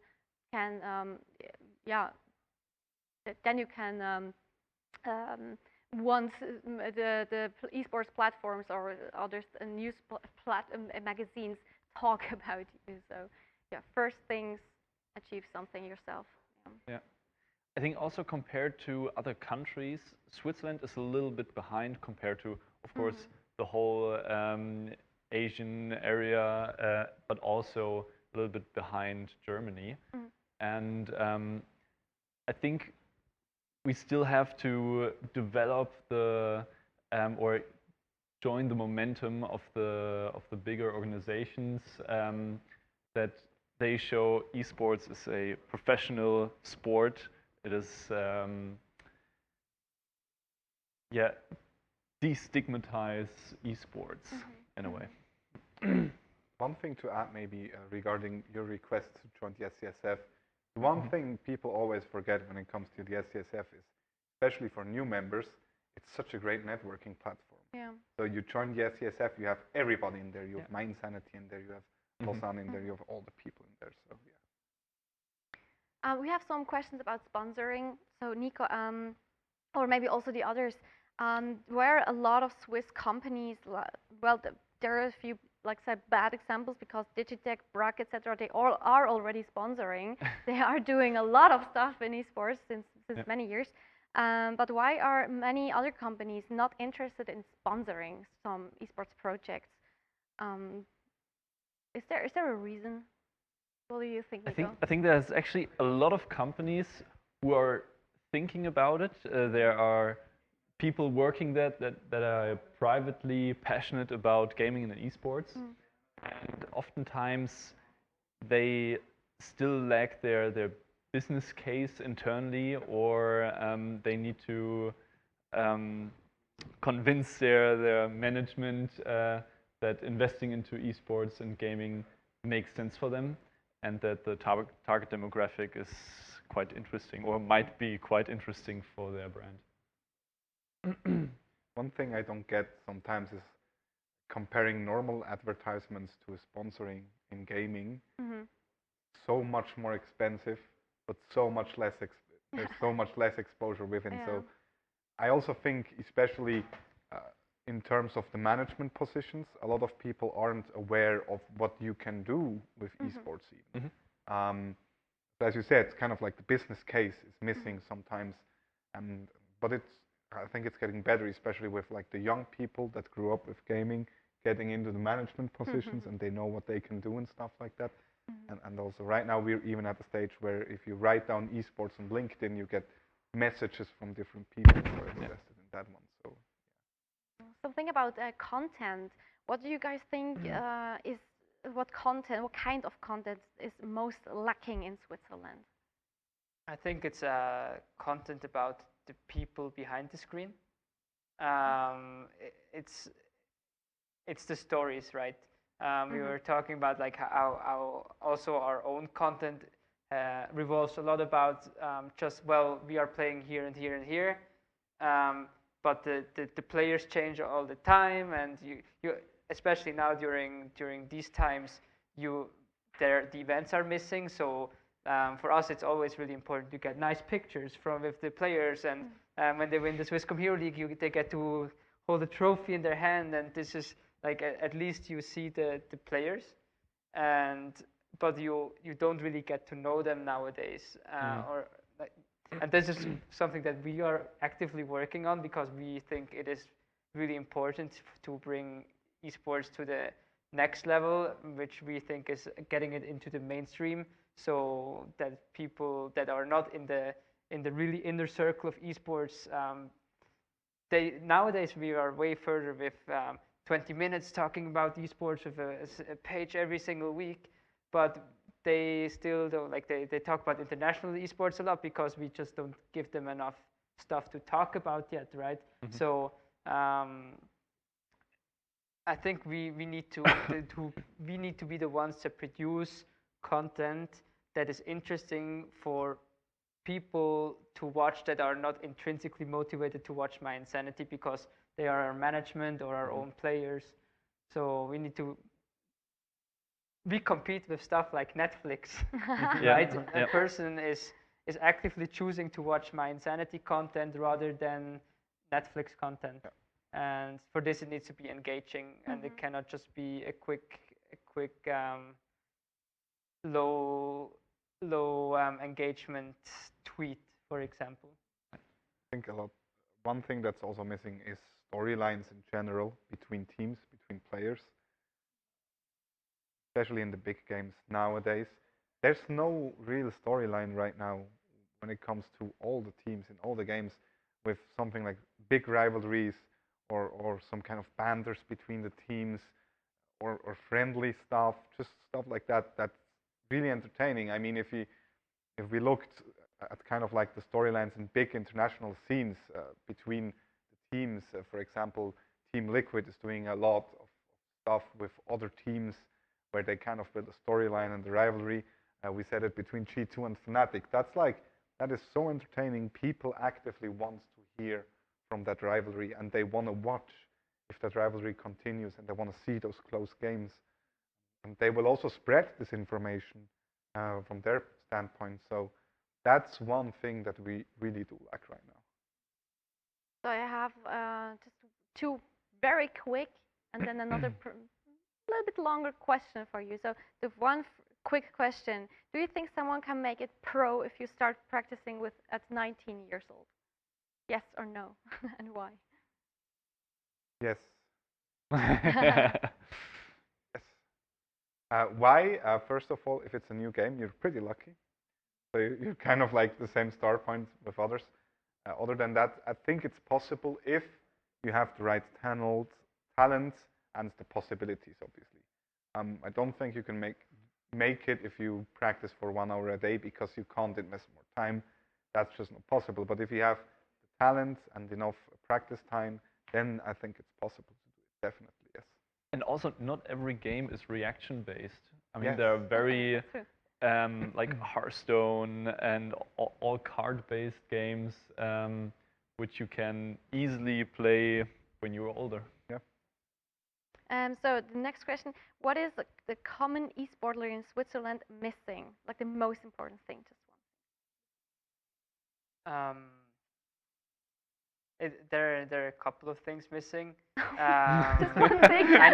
I know, but the most important part is, I think it's also something on them sometimes, which is focus. They need to dedicate themselves to reach a goal. So this is the player side where they are currently lacking. And on the other hand, it's the possibility for them to go full-time, because you need to have so much money compared to other countries in Switzerland to go full-time. And it's a huge risk, right? And nobody is currently able to take away that risk for even a short part. We did that with Postfinance, when there was Postfinance Helix, who gave a year of internship salary, basically, where at least you didn't have a risk for a year. You could train and practice, or you could practice. You had a good infrastructure, and we have pride from this project got to Fnatic Rising, and hopefully in a year or two we will play in the LEC. And I think that is the part that is missing from the whole ecosystem towards the players. So last question, guys: where do you want to see the Swiss esports scene in 5 years, and how do we get there?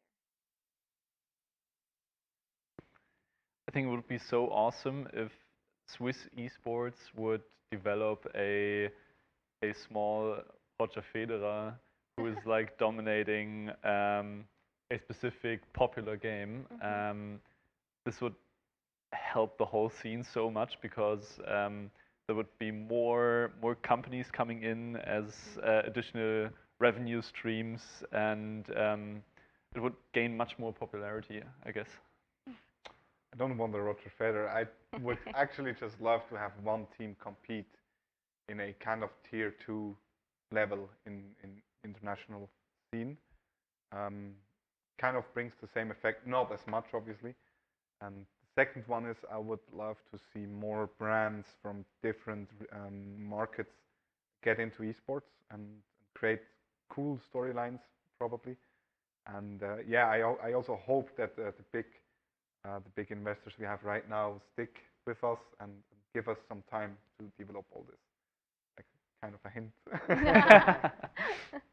Yeah, I think we currently do have some kind of Roger Federer with Noah Rayleigh in Fortnite.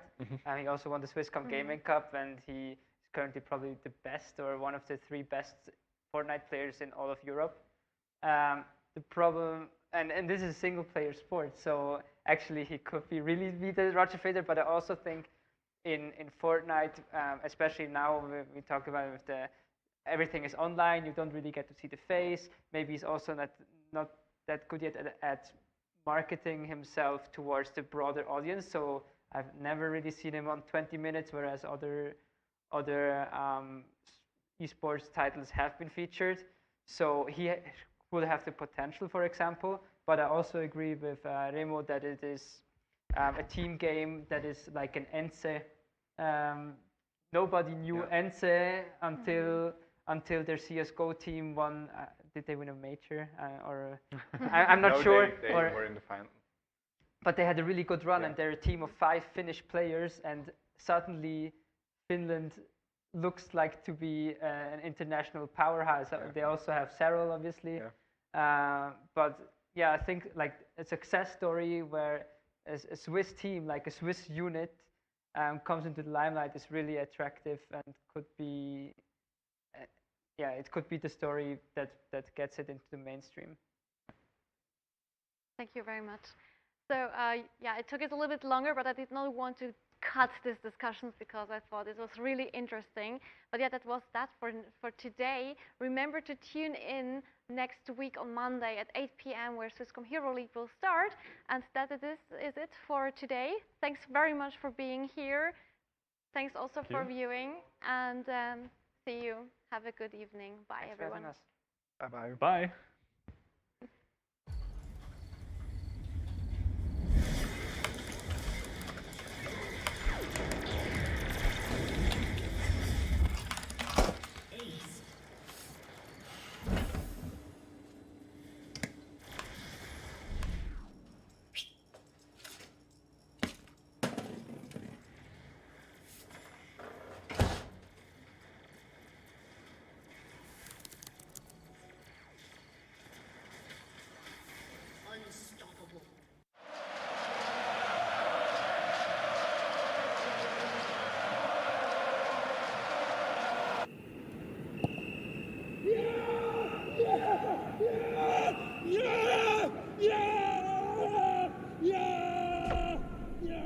Start your esports career now at play.eslgaming.com.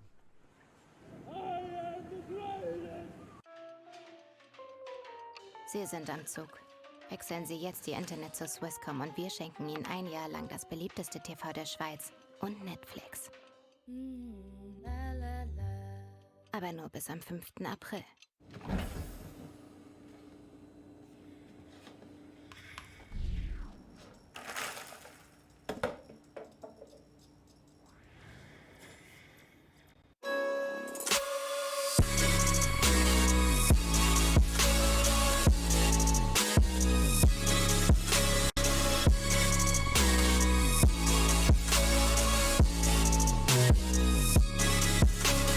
You love it, you wear it.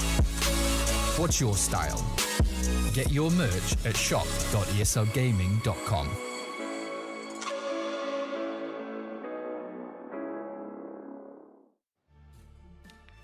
Psst. Rejoignez maintenant Swisscom pour votre accès Internet et nous vous offrons pendant toute une année la TV préférée de Suisse et Netflix. Mais seulement jusqu'au 5 avril. You ready? Huh? Hey, he's a good boy, huh? You ready? Huh?